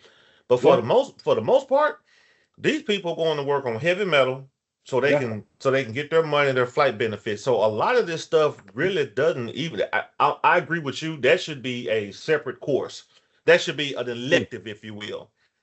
And you know what? I mean, going with the FARs, I would say maybe not even elective, but we're going to spend 1 week going through stuff that to make you aware. Here's some NDT, here's some welding, here's some doping fabric, and here's wood structure. There's 4 days right there. We talked about stuff that you are not going to do, and if you do it, be careful. Know your stuff because just welding and NDT, that's a whole separate certification. But doping fabric and wood structure, find a specialist. You walking out of A&P school, Hmm. I don't care if you were a cabinet maker, whole different deal. Very niche, very specialized. Um, do not do it. Do not just step out and do it. You're gonna somebody's gonna sue you for screwing up their aircraft more than likely. But there, that's 1 week. Boom, we just covered. Boom, boom, boom, boom, done. Okay, good. And they're aware. And then we've in my eyes, we've met the intent of the FARs. You know, like okay, they're aware of it. Cool. But to spend the better half of a week on it, Hmm. man, Yeah. uh, come on. And that's just one aspect of it. But I mean, they talk a lot about 337 forms, and they are important. However, KP, how many 337 forms have you filled out yourself? Outside of the Part 147 school, Yep. not one, never. I've been doing this 36 years. I have never filled out a 337. I've been part of many a major repair. Um, and the thing of it is we really don't get, and not to say it doesn't matter, because it does. 337 form, vastly important for GA. And not to say there's not a department that does fill that out for other, 135s or 90s, but 91s, excuse me. But the thing of it is it basically boils down to we need to spend more time on paperwork. Like this is how you fill out. This is how you make a solid write up. Hmm. This is how you make a solid sign off. And all these little boxes on this log page, they're like, what is that? What is that? I, I don't know that we cover RVSM. I don't know that we cover LLM. I don't know that we cover ETOPS. RII, you're the first person besides myself that I could be wrong, but just in my experience, you're the first person that has brought that to the forefront in class besides myself. And I'm like, oh, this is good. Because a lot of these, you're right, a lot of these kids want to go to a 121 carrier and what's an RII? Are you Yeah. talking about they immediately go to IA? It's like, no, no, no, we're not talking IA here. We're not talking IA. It's similar but different. Um, but no, we're talking about an RII inspector, um, which is the FAA takes RII serious, super serious. Serious. Yeah. Yeah, they have different shops in aviation, QC, QA, all that stuff. Go over all the RII sign offs for a particular fleet type, like every sign off to make sure no RIIs were missed. Right. The feds are dead serious about that. Um, they're dead serious about, hey, if you're an RII, do not inspect your own work. And If and you and I'm pretty sure you know the reason behind it, right? Sure, yeah, Yeah. Because absolutely, it's a if conflict of interest. because if I'm telling Rowan how to do something, I'm not gonna tell him wrong. That's Yeah. that's that's that's when that whole inflated ego comes about. So if I Yeah. told him how to do it, it's gonna be right. Well, at that point, you're no longer an independent set of eyes. You're invested in this, and now both of you guys need an RWI. Exactly. Yeah, So we don't hit on that. So when I took over the structures class on nights, we were down to 2 students. I was like, wow, this is this is crazy. But and I took them through it. The second half of their structures class, and I said, okay, guys, here's the thing. And I went into, just because just because you just because you have to repair an aircraft, you can't just go in and start cutting stuff. We have to talk about shoring aircraft. Also, there's this RVSM thing. You have a critical area around your yes, fuel tubes, your static ports. And they're like, "Whoa!" They're like, well, "Wait, what's RVSM?" I was like, "Oh, reduce vertical separation minimums." Da, da, da, da, da. Started getting into that. And I said, "Okay." Gave them a little crash course on LLM, ETOPS, RII, all that stuff. A month later, they graduated. They got their licenses. Great, good students too. Well, one of the students calls me like 2 months after they went to Texas. They're in their Gen Fam class, and that Gen Fam was all new guys being hired. And he goes, man, he goes, Mr. Ron, he goes, myself and this other mechanic, they stopped asking us questions because he goes, and the instructor went like this, and Gen Fam goes, we already know those two know. right. So for you guys, da da da da da, because I already took them through the RVSM, ETOPS, LLM, all the Cat 3, all that stuff. Took them through that, and that's exactly. He goes, dude, that is exactly what we needed. Right. That is exactly what we needed, but it's nowhere in the curriculum. No, nowhere does it say anything, even in prepware. No, nowhere in the PSI tests. And that and that I'm aware of. That I'm aware of. I mean, now that you mention that, Rowan, that may be the exact reason why we're doing it because it's not there, and we know that there is an obvious need for it. absolutely, absolutely. I agree with you 100%. Like I said, what happens on paper, but when the rubber meets the road, the reality sets in.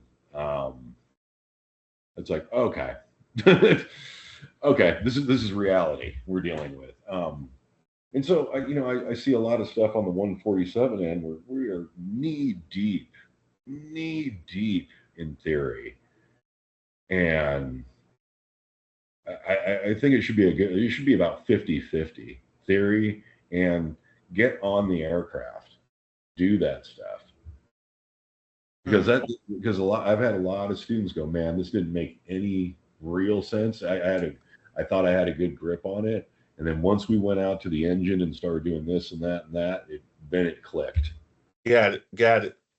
Then it Huh. really set in. Because if you look at it this way, or at least this is the way I look at it. If we're getting into being a mechanic, and somebody truly wants to be a mechanic, they're not just doing it because it's like, oh, they make good money now, If they truly want to be a mechanic, that means they've got to be somewhat of a handsy person. Mm-hmm.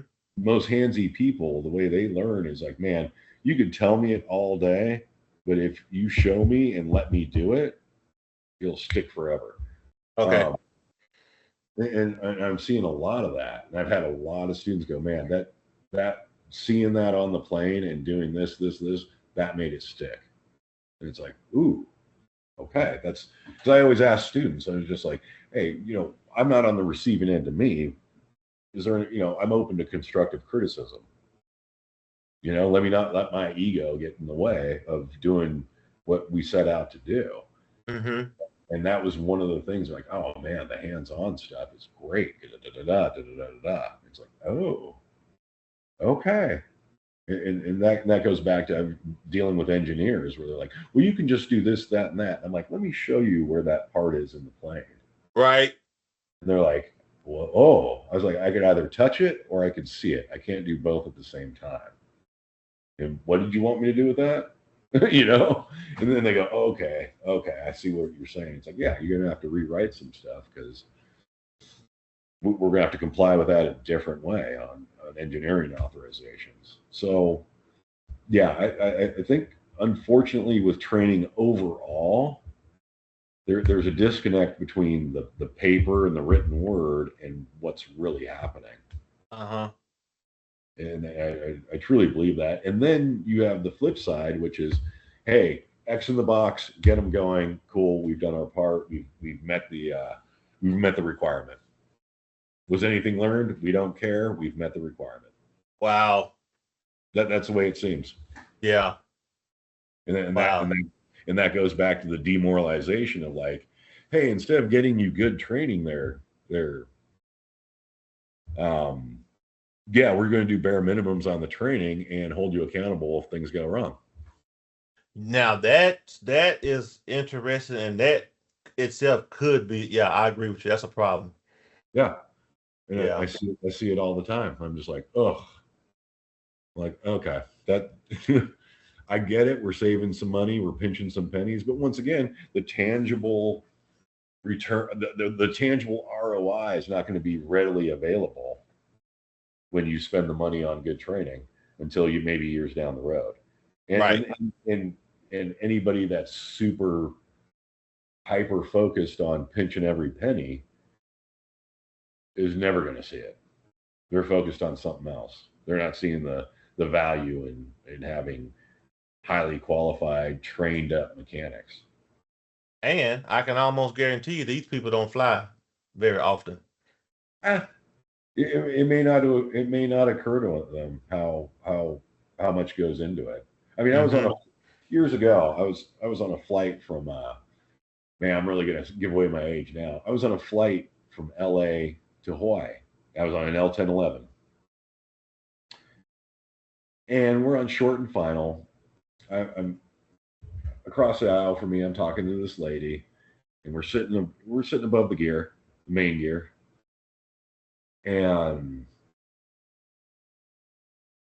I hear the nose. You know, I hear the doors open.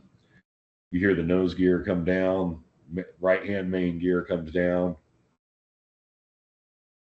Left hand main gear. Where are you? Right. I didn't hear down and lock. I'm like, oh man.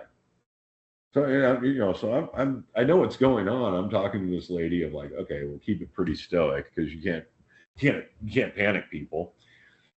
So then you know, I hear the gear come up and the plane. Hey, we're gonna go do a go around.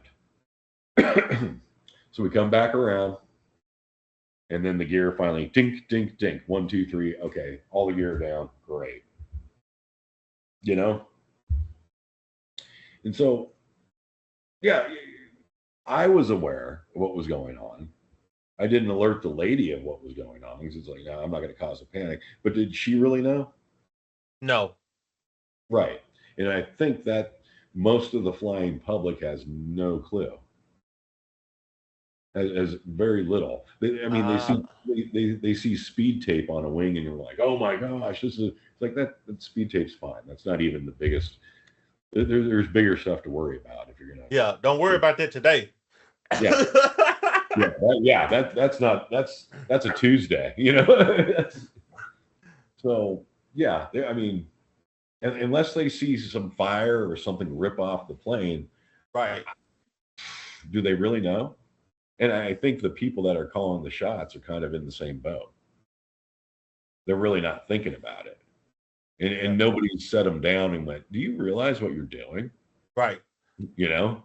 So you don't, you know, they in to their defense, kind of, you don't know what you don't know. You know. So Well, it's funny you said that because the other night after we had our hangar meeting, yeah, we got back into class and I was explaining the MEL process to the guys. And I yeah, said, yeah, I said, the manufacturer said that this airplane can fly. If you ever been on an airplane, it wasn't 100%. There was something broken. There was multiple things broken. And they sure. kind of look like, well, what do you mean? It's like, yeah, that's legal. It happens every day. Yeah, Yeah, yeah. yeah, That's another thing I talk about, the MEL process. Excuse me, the MEL process. What's an MEL? What's a deferral? You know, A, B, and C. And that's something that we go through, like you said, we go through that stuff because we know it's coming for them, but it's nowhere in the curriculum. That's just like an 8130. I bring up the 337 form. I was like, look, that's major repair, major alteration. I was Uh-huh. like, so you may see that. In fact, I guarantee in your career, if it's long enough, you will probably be part of a major repair or major alteration at an airline. I was like, however, no matter if it's a major repair or minor repair or alteration, you are going to run into an 8130. I was like, that is your controlling document on your parts. Was it was it was it manufactured? Was it rebuilt? Was it inspected? Um, yeah, I was like, you will run into an 8130, and you may have the policy sheet behind it of what they did. Uh-huh. And that goes for minor repair, major repair, all repairs. If it's a complex part, it's definitely going to have an 8130. And they're like, what? And I was like, yes. But there it is. It's not required. Not required. But there it is. Something that very much, not that I'm aware of, but something that's very much coming for them as future mechanics. So, I mean, there's a ton of things to change with training. But it's a matter of do we have the will to change it? It sounds like you and I are taking those steps already, but do we have the backing to do it? Yeah. I see what you're saying. Yeah. Yeah. They can beat us down and make us go away. Sure. Yeah. Absolutely. We're small gears. Yeah. Okay. All right. So I got another question for you. Yes, sir. All right. Now this is what's going to make people sit up and pay attention right here. Okay. And I'm pretty sure that you got some experience that you can kind of lean on. Okay. Sure. Have you ever seen a maintenance team become so focused on fixing the discrepancy that they completely forgot about the bigger picture of safety? Ooh. Sure. Sure. Yeah, the tunnel vision. The tunnel vision. It's happened on maintenance. It's happened to flight crews. Yeah. There's just so many. Man, I can't tell you how many times. I asked the right one then. Man, I'll give you a personal story. We were messing around with an MD 1030, so it's got a center gear. So my work partner and I, we got the plane up on jacks, so it's already pretty high in the air. You got to take a 15-foot ladder to get up into the gear well, because we're gonna the air target, the air gap on the target, we got to change for gear up and locked, gear door up and locked. And somebody said, hey, we can't really lock these out because I'm using the gear door as a platform to work on. Uh-huh. And somebody goes, oh, I'm going to mess with this. We're going to check the center gear. We're not going to mess with the main gears, but we're going to look at the center gear. And everybody's like, oh, okay, cool. Not even thinking about it. Got to get the job done. What we didn't know and didn't bother to read was if you flip that switch for the center gear, totally separate switch, because there it is on those, you could put your center gear up and you could fly with the center gear in the hole. You just take a weight reduction. So it's got a separate switch that if you don't use the main gear handle, you could still stow it. Well, that's what they were going to use.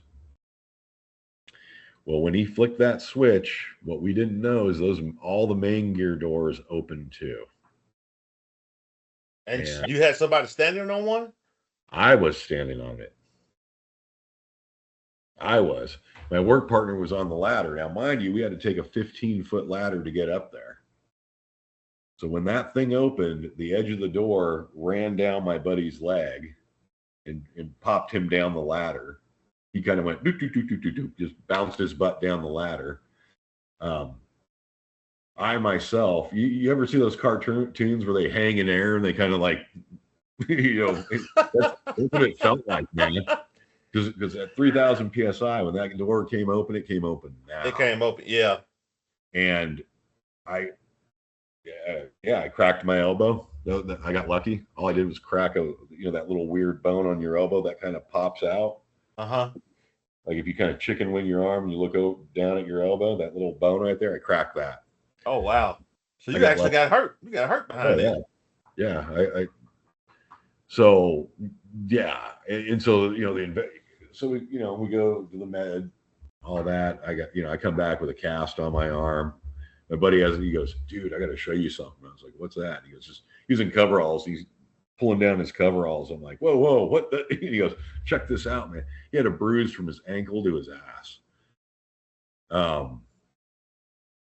Just he got lucky though too. Yeah, we consider that to be lucky. Yeah, he got lucky. So did I. But yeah, when I talked to the senior manager, I saw him in the parking lot. He goes, "So what happened?" I was like, nobody thought that gear door was going to open. We got into a hurry. Sometimes when we're fixing planes, we break the plane. Well, this time we got broke.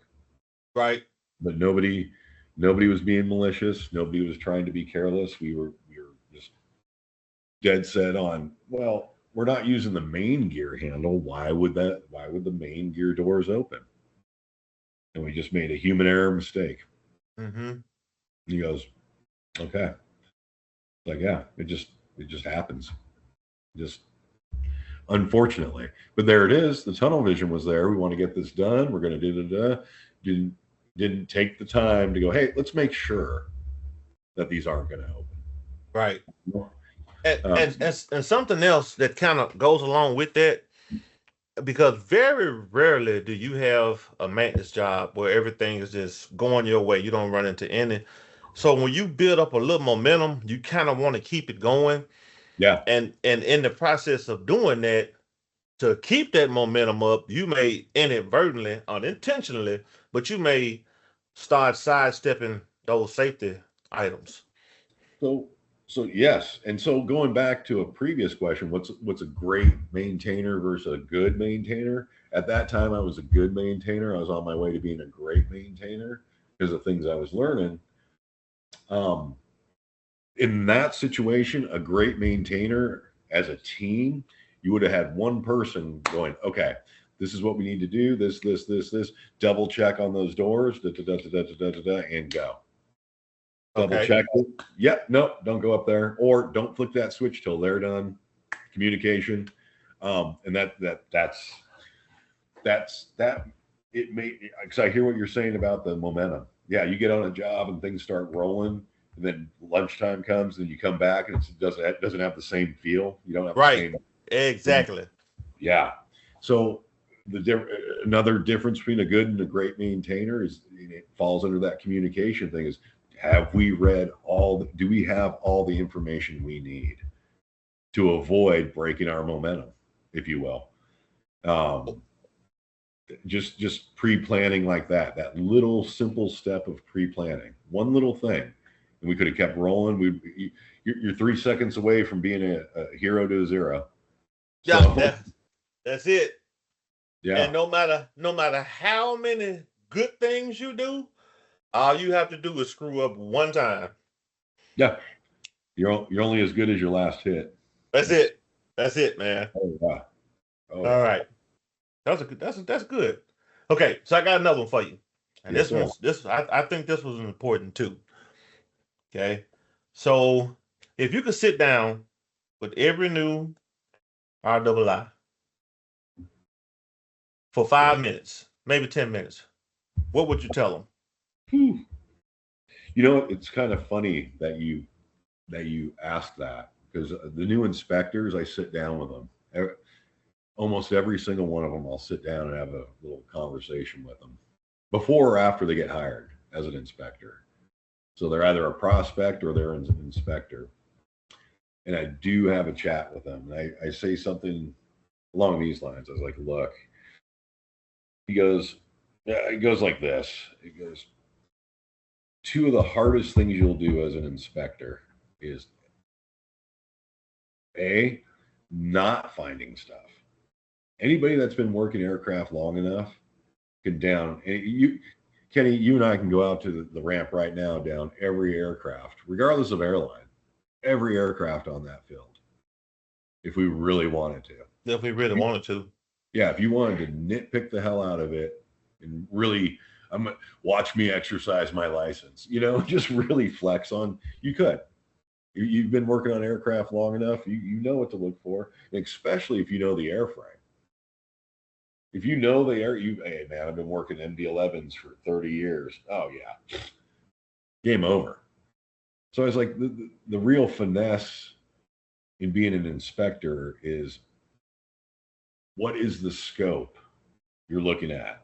I became an inspector. I was on C checks. You wrote everything up. Then you go to a B check. Well, wait a second. Mm-hmm. And then you go to a plane on the line. Wait a second. Wait, whoa. you don't need to crawl through a fuel tank, So not finding stuff, keeping focused on what you're actually supposed to be looking at. And so I say to a new inspector, I was like, yeah, when I first walk up to a plane, I look at the obvious stuff. If you obviously see something that is a problem, yes, absolutely. If your aileron is sitting there hanging like a broken arm, it's like, whoa, okay, we got a problem. But if you start nitpicking a plane and you're going to down the plane, and it could be for no reason. Be like, yeah, I'm going to write up this tire. Well, they know about that tire. They're going to change it after this job's done. So just cool your jets. So going to a plane and not finding something is really an art form. You really got to hone in. You should have good experience, and you should hone in on what you're doing. Because like I said, you can nitpick anything. You can nitpick anything. Just know what you're there for. Be specific, and know. And this is through experience. Is know what is or isn't a problem. Is the best way I could, and being humble enough to ask. Okay. And go, hey, what is that? I've gone to maintenance crews, said, hey, I'm not an Airbus guy. I got a good gist of them, but you guys work them every day. Talk to me about that. And they'll explain things out. And it's like, okay, now I'm reading the book, and okay, got it. I've wrapped my head around it. Because after you've been working planes long enough, you get used to the systems. They may call it different stuff and all that. So humility and be reasonable, if you will. But the absolute hardest thing as an inspector, and this one also, humility goes with this, is getting a grown adult, telling a grown adult your stuff is messed up, and getting them to agree with you in a tactful way. In a tactical way. A very tactful way. And there it is. It's hard to do sometimes. You got a grown ass man, and you're going, your stuff's messed up, man. And to have him go, you know what, you're right. that could be delicate. That would be delicate. I would also add to that is train.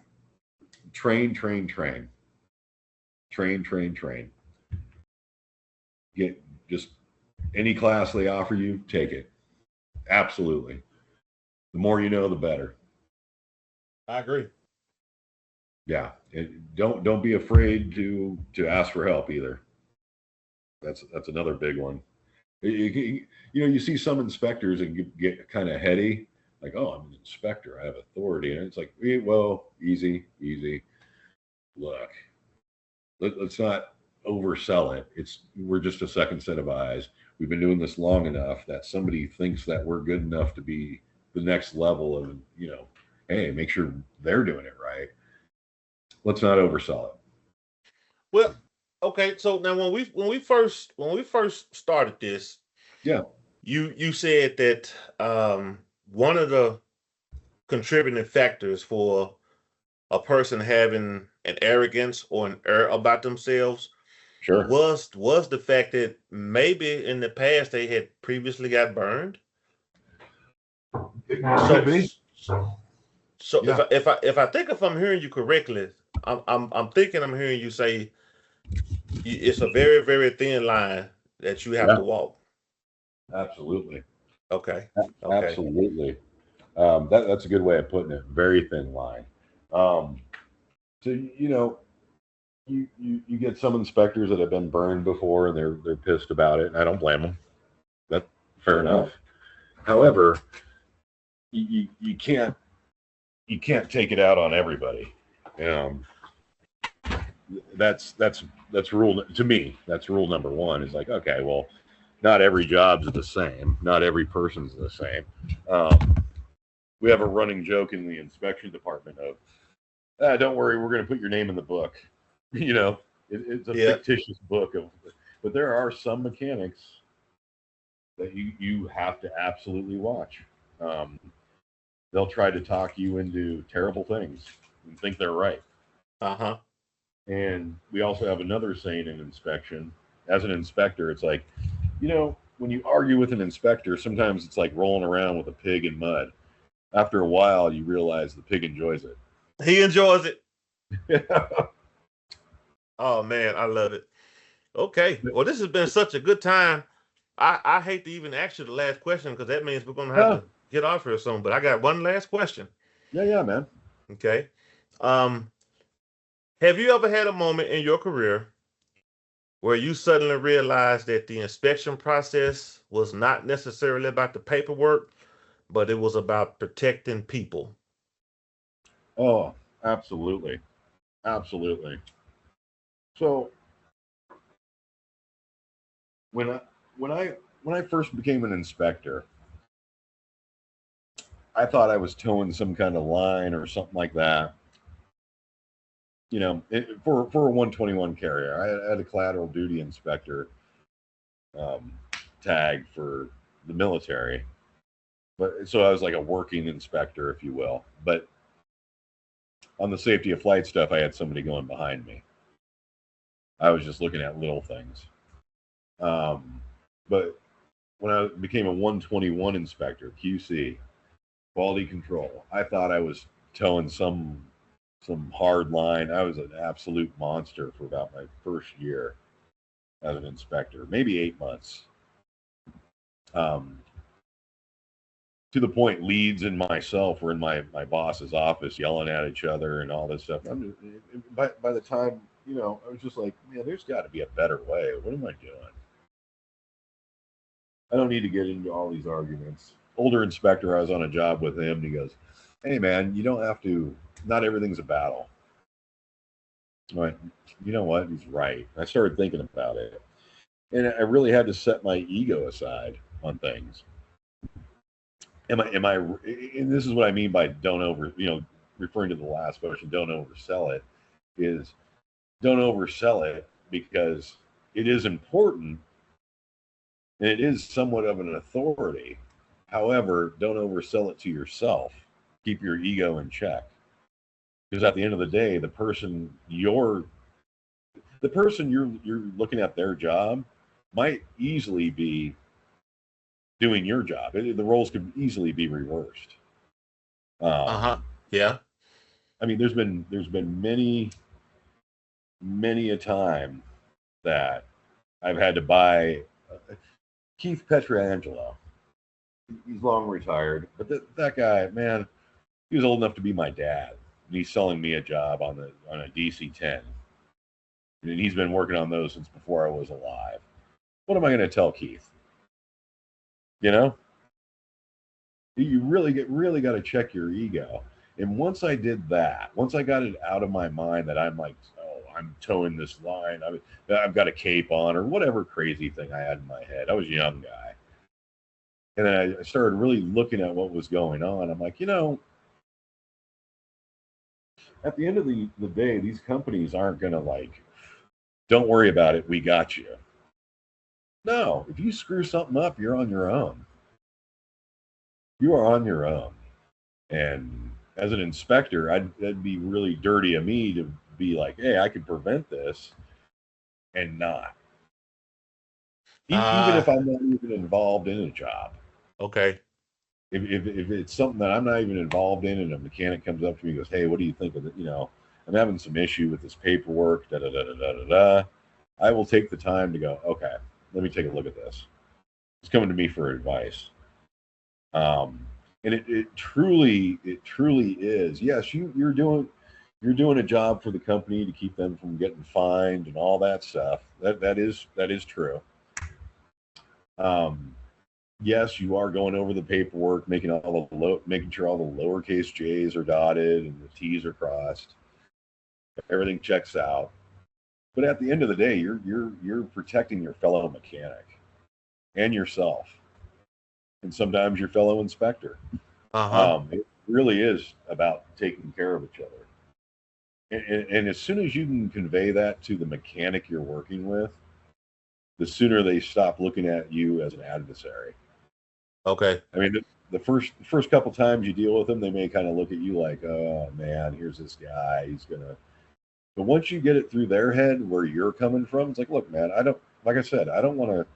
I don't want to sit in front of the FAA or the NTSB and have to explain myself, and I don't want you to either. We're sharing. This is shared liability on this job. Hmm. So if I'm not having to do that, you sure as hell aren't having to do that. And then they kind of look at you like, no kidding. And after a while, they when they see you coming, they're like, "Oh man, I'm glad you're taking a look at this. I feel better that you're taking a second set of eyes on this." It's like, absolutely, man, absolutely. That's what we're here for. Is to at the end of the day, we're taking care of each other as mechanics, and if we do that, and if we're strong about that, then anybody that flies on a plane is automatically taken care of. There you go. I like Yeah, that. yeah. Now, It all starts from the ground floor. You have to have a good foundation, just like building a house. Got right. to have a good foundation, And real and good foundation. and Rowan, this is something that I tell the maintainers all the time because I don't think that they realize it. Yeah. Um, Basically nobody messes with QC. Right. So No. you guys don't have overtime budgets. I mean, you guys are your own entity. And I said, if you've got a lead or manager or somebody that's telling you to do something on the airplanes, you know it's not right. I said, don't get into a one-on-one with that person. You bring it No. up to the QC. You Yep. bring it up to the inspector. And that inspector, that's going to shut it down right there because nobody, it's like grandma. Nobody's going to spank grandma, Yeah. you know. Yeah. So I said, sometimes those guys can be your, not your adversary, but they could be your helping point. And Well. Yeah. okay, go ahead. I'll let you talk Oh on no. that. Well, I had many examples. Many examples. There was a time the paperwork on this job was kind of messed up. We had to figure it out. All this stuff. How do we clean up this paperwork? The job the job had some hokey stuff with it. The, the plane we made right. Now we got to clean up the paperwork. I said, okay, this is how we're going to do it. I'm talking with the lead and the mechanic working the job. We're in the lead office, so it's myself, the lead, the mechanic. Well, the manager busts through the door. And what's going? He starts puffing up his chest. Well, this has got to go. And me and the lead just look at each other like, oh man, I mean, like 30 seconds before you walk through the door, if that, just got done. Okay, go team. We're going to do this. This is the way forward. And he's puffing up his chest and he's giving a hard time to the mechanic and the lead, and he's like leaning on them kind of. And finally, I just looked at the manager. I was like, "Are you signing this? Are you signing this paperwork off?" And he goes, "Well, no." I was like, "Then your opinion doesn't matter here." And he just looked at me, and he looked at me, and I looked at him, and he saw that I wasn't screwing around with him. Like, no, I was like, look, we just figured out what we're gonna do. This is all taken care of. They have a path to go, and I'm good with it. We're gonna get this plane out of here. So we could stand around talking about it, or you could let the mechanics do their job, and that's fine. And he Mm. walked out of the office. Yeah. Another time, there was a manager. He was complaining about this, that, and that, this and that. And I looked at him. I said, "Hey, man, why are we outside the GMM?" And his face just dropped. Uh-huh. And he goes, "Oh." I was like, "We're outside the GMM on this. Why?" Because that I know that that's a big no-no. Uh-huh. You broke a promise to the FAA. You're out of your mind. Um, so the little things like that, or I'll be on a. There was one time that we were long ops check on an engine. We had to do this, that, all this stuff. I mean, it was like an hour long ops check, one of those deals, if not longer. And somewhere through it, about halfway through it, the manager came upstairs and was sitting. He decided to come into the cockpit with us. I was like, "Oh," and I kind of motioned to the mechanics, like, "Hold on." I was like, "Hey, can we help you?" He goes, "Oh, I just want to see what's going on." I was like, "Oh, you want to see what's going on?" So he's bird dogging him now. I was like, "Oh, you No. want to see what's going on?" I was like, "Cool, we'll start over. Let's go back." And he goes, "Oh, no, no, no, no." I was like, "No, if you want to see what's going on, we'll show you all of it." Ron, he And wanted to see what was taking so long. That's what he wanted to see. He wanted to see what was taking so long. oh well, yeah. And so I had the manual in my hand, and I say, "Oh yeah, we're halfway through this thing, but yeah, we'll start over for you if you want to know what's really going on." And he older manager, he got the gist and he left. It's like, yeah, get the you know what? The company hired us to do a job. We're doing it. There is no need. We're all adults. We're not new to this. There's no need to lean on us. And you're right. As a mechanic, that can get really iffy when it's your direct boss. Uh-huh. And you're right. Come grab an inspector. It's so much so that our GM, in order for my boss, my senior manager, or the chief inspector to override my call, they have to put it in writing Uh-huh. as to why the feds That's want to know why. explaining why. So there is, and this is why, for going back to a new inspector, RIIs, all that, check your ego, because you do have some authority. You really do. You've got the FARs, and if you're in the right, you're towing the line. However, don't get so heady that, hey, I can't make a mistake, or I'm King Kong or something crazy like that, because wait, you're human too. Just just woosah, chill on that stuff. However, you've got some authority to, like you said, hey, if you're getting pressure, come see me. There you we're, go. we're, we're gonna clear that up, because at the end of the day, it isn't.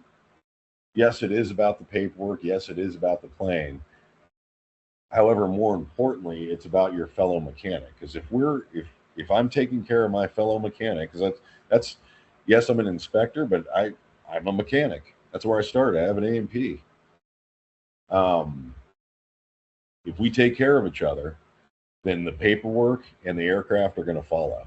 And if the That's aircraft and the paperwork follow, then the flight crew and every passenger aboard, also souls aboard, are safe. And that's, at the end of the day, the final. That's the goal. That's that's the it. final goal right there, is a safe flight. The That's plane it. took off, it landed, no incident. Awesome.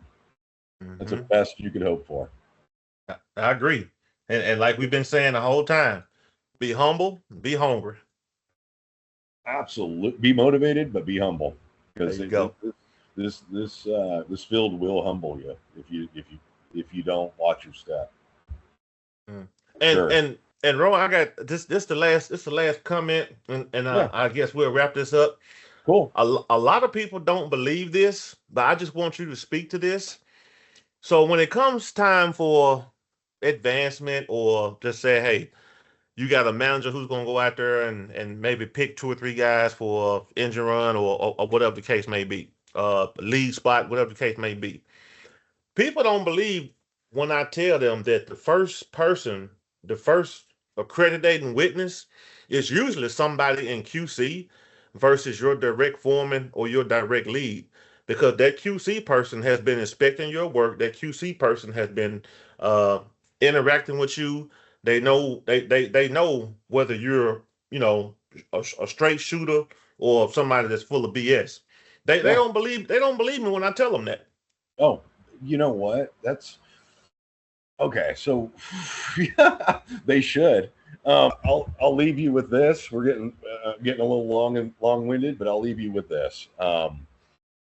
There was a young mechanic. I was working C checks, and this is in Los Angeles. He put a cowling over an engine on the pylon. Nice bright white panel. It's all freshly painted, new. And they go, "Oh, okay, you're gonna put that panel on." He goes, "Yeah, I'm gonna throw this panel on. Give me like 5 minutes. I'm almost done." I was like, "Cool, man. I'll stick around here." And I stayed on the ground. He went up there. He put it on. All that. He goes, "Okay, it's all ready." I'm like, "Okay." He's excited, bright eyed, bushy tailed. Hey. And I go up there and I'm looking at this panel and I see this little ring of orange RTV around a screw head. And I'm like, ah. What? Oh man, So no. I take my fist and I hit the side of the panel. It pops out and I pull that out. And so I get down and he goes, so how's the panel look? I was like, the panel looks great, man. It looks fantastic. It looks all nice, shiny, new. He goes, but this. And I show him the screw and his eyes get big. And he's like, ah. He goes, he goes, I was like, before you say anything, I'm not even bothered that you did this, is what I say to him. And he looks at me like, what? I'm like, I'm not even bothered you did this. I was like, I'm not even going to lie, man. If this plane, we're in a C check, but if this plane was on the line and it had to go, I can't tell you how many fasteners have been glued in just to make a flight. I was like, what really bothers me about this, though, what really bothers me is you got a bright white panel and you used orange RTV. Man, Right? a pilot's going to see that. If you're missing a screw out of a pylon, Yeah. that's a no-go item. I was like, man, if you're going to do that craziness, you got to use clear or white RTV. You got to know your surroundings, man. That's what bothers me. And he started laughing a little bit because he knew I wasn't letting this go. But I went to comedy. I was like, look, man, this is a C check that's got to be fixed. Don't do that stuff. He goes, okay. I was like, yes. He goes, I'm so sorry. I was like, no, don't apologize. Just fix it. There you go. And there it is. He never did that again. He got the gist of it, but I made the point without having to be, I didn't have to drop a hammer on him, so to speak. But you could have. But you could have. Sure. Absolutely. I mean, what most of these mechanics don't know is every time I see something, it could be a safety wired backwards thing. You're upside down in a mirror safety wiring something for 3 hours because it's difficult. And I come up there and 20 seconds later, I'm like, oh, it's backwards. You're like, I'm actually supposed to start paperwork in the form of a new non-routine WRI, whatever it is, a logbook entry, if you will. I'm inspected, not accepted, and blah blah blah as to why. Here it is. Sometimes you got to speak people's language, so that was a good outcome, and that's usually how it goes. Hey man, I found this. Da, da, da. I'm not trying to create more work for you. Here it is, or I'll go to comedy if it's really egregious, and they get the gist of it. But there was one time, a mechanic he put down the pilot and co-pilot seats with B half, 1422 B half. And that I know that stuff is like, man, they seal fuel tanks with that. Right. It specifically says in the manual to use low adhesion. I forget the 14 something something. It's like that bubblegum looking stuff, the purplish. Yeah. Low adhesion. It specifically calls out for that. I was like, dude, you're gonna have to take that out because some poor guy out on the line. This is C check. And it could be a Anchorage in the winter. He's got to change a crew seat. You got to dig that stuff out of there. He's got to chisel that stuff out. You're not taking care of your fellow mechanic. And what if the one plane that's really broke is in the hangar? They can't pull that thing into the hangar. It's -30 out. You have just completely screwed that guy under. Yeah. Well, he goes, I'm not changing it. I'm not doing it. And I went, what? He goes, I'm not changing it. No. I went, okay. So I told his lead about it. His lead goes, oh, man. And then he comes out of the plane. He's like, I'm not changing it. I was like, his lead was about to get in his butt. I went, you know what? I'm going to handle this right now. I go, can I borrow your computer? He goes, sure. I start making a write up. I said, inspected, not accepted. Maintenance manual requires 14 something, something, something low adhesion. Mechanic put 1422, da da da da. Mechanic was notified of this, said he would not change it. Mechanic would not follow maintenance manual. And then I put the mechanic's employee number in there. Mechanic number 123456 would not follow maintenance manual. That came up, and the lead's like, whoa. I was like, yeah, fix that. Yeah. That's your rework. Your employee number is now tied in perpetuity to this plane that you would not follow the maintenance manual. Wow. And that was an eye opener for him and the lead, because the lead was like, whoa. I was like, yeah. I don't like going that route, but I got to speak your language. Sounds like you and John Kern got something in common. You know what? The thing of it is I mean, it's dead serious. I try not to be. I'm a velvet glove, iron fist kind of guy. I prefer 99% of the time velvet glove, but if the iron fist has to come out, okay, you ask for it. I will give you every off ramp I can. You think 240's got off ramps? Man, I will give a mechanic every off ramp to make it right. There's no bumpers here, man. You can get off this anytime you want. But if they choose to go down that path, okay. I mean, our shop, and another thing mechanics don't know, we have authority to issue LOIs. Oh, I didn't know that. Yes, we have the authority to initiate an LOI. Oh. And that changes. That changes the game. Yeah, it goes straight to the feds. However, what these mechanics fail to realize is that we're playing huggy kissy with them. We really are. If we really wanted to put the screws to somebody, and that's why I say there is a lot of authority, but you humble yourself. So it's like, look, I'd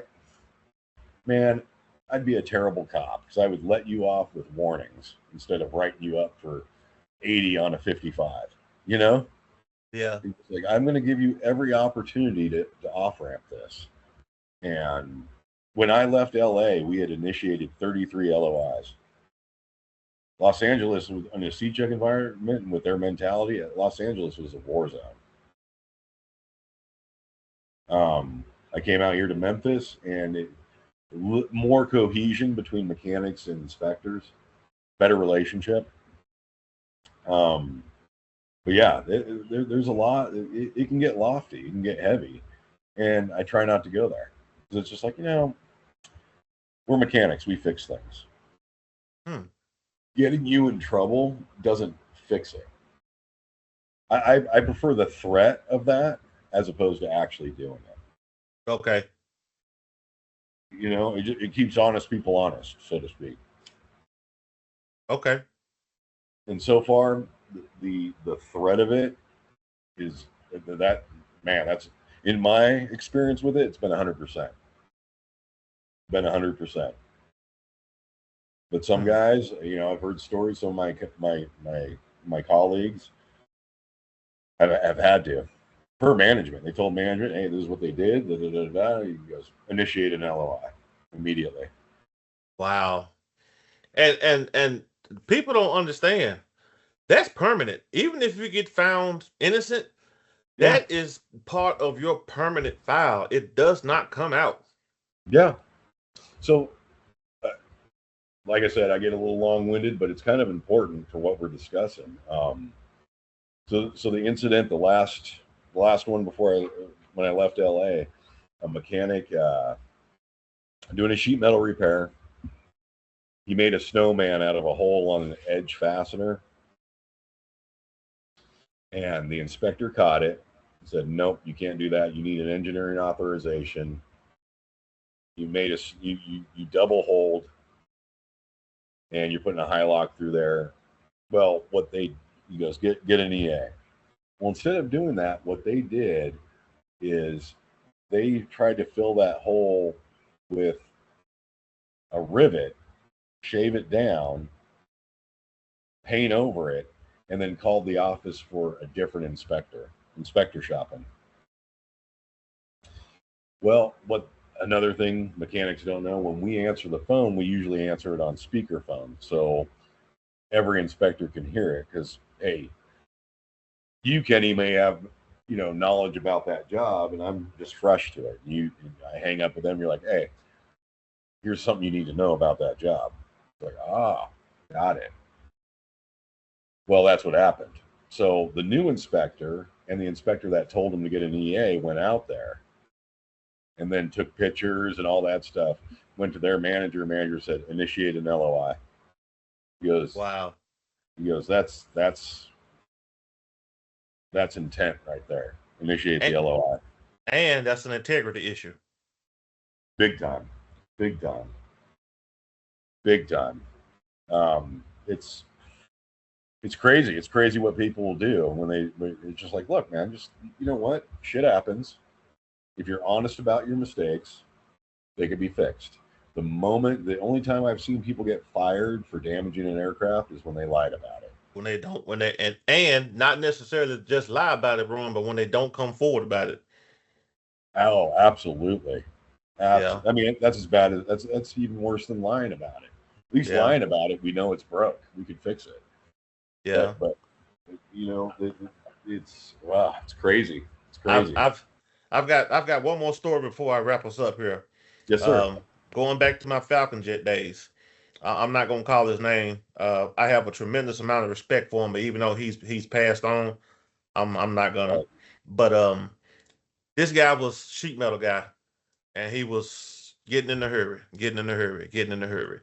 Yeah. So they wrote him up twice, and the second time they wrote him up, Ron, they was like, "Look, whatever you're doing, you need to slow down because this is like your third write up in 9 months. Ooh. The next write up, we're gonna have to let you go. We don't want to see that happen.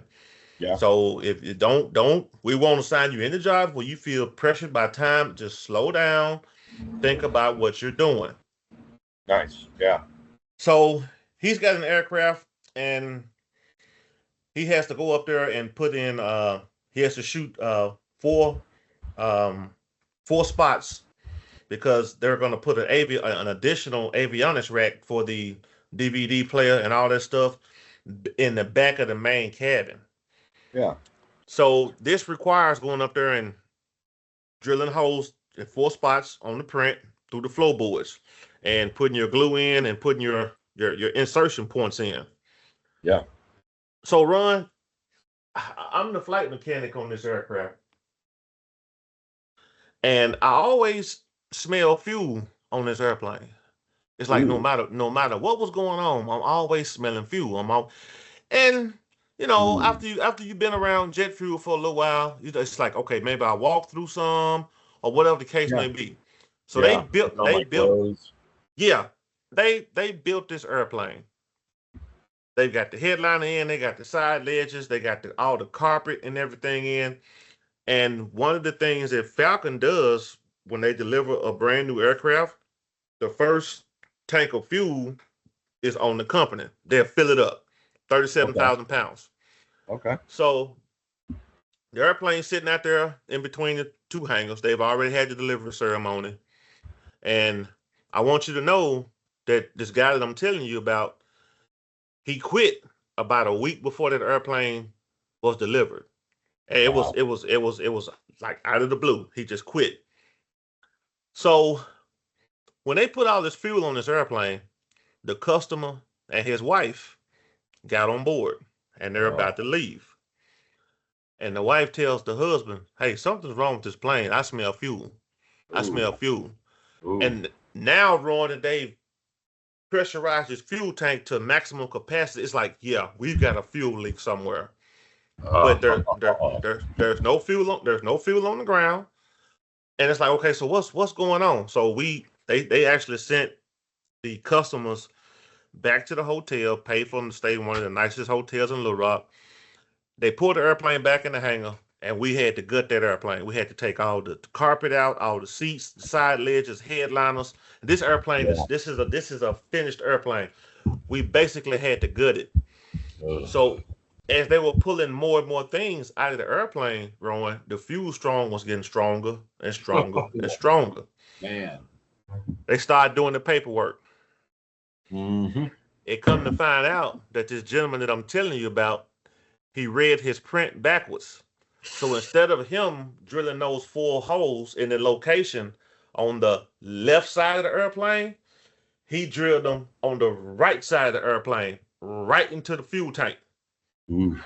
So now you have 4 5/8 holes in this fuel tank. And he didn't tell anybody.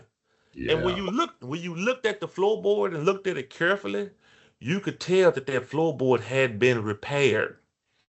So he knew he did that. He tried to hide it. And tried to hide it. Oh. And went and got a job somewhere else. But he knew his goose was cooked. He knew his time was coming. Yeah. But it's like, okay, so now we've got the leather seat, the Corinthian leather. Yeah. This fuel has started to seep it. It's like, yeah, Falcon Jet lost their shirt on that one. Yeah, for sure. Yeah, for sure. And that's just it. I mean, just because he quit, that follows him. That follows him. It follow any mechanic. I mean, if you're doing aviation's a small community, man, tiny. Like going back to the beginning of this podcast, how did we? Yeah, I'm where you're at. Hey, how's it going, man? Hey. Next thing I know, I get a text. Yeah, sure, I'll meet you at the smoke table. Yep, yeah, I'll help this instructor out. Next thing you know, now we're teaching. Right. It's weird how things snowball, and it always, like I tell those kids, every step you take leaves a ripple, and it always follows you. So, do the right thing. Do the right thing. It's important. That's it. Well, Ron, I really appreciate your time on a Saturday, helping make sure that this first episode of Between the Gates was a successful podcast. I don't think it was coincidence that you were the first guest. I think this was actually destined, and I think it turned out to be pretty good. Nice. And I look to having you back on in the future. Absolutely, man. Anytime you need it. Anytime you need it, KP. All right. Well, again, I appreciate your time on a Saturday, and it's going to end this podcast. And as we always say, be hungry, be humble. Yes, absolutely. Not bad for 3 hours, brother. All right. Okay, Ron. Thank you. See you Monday. All right. Bye-bye.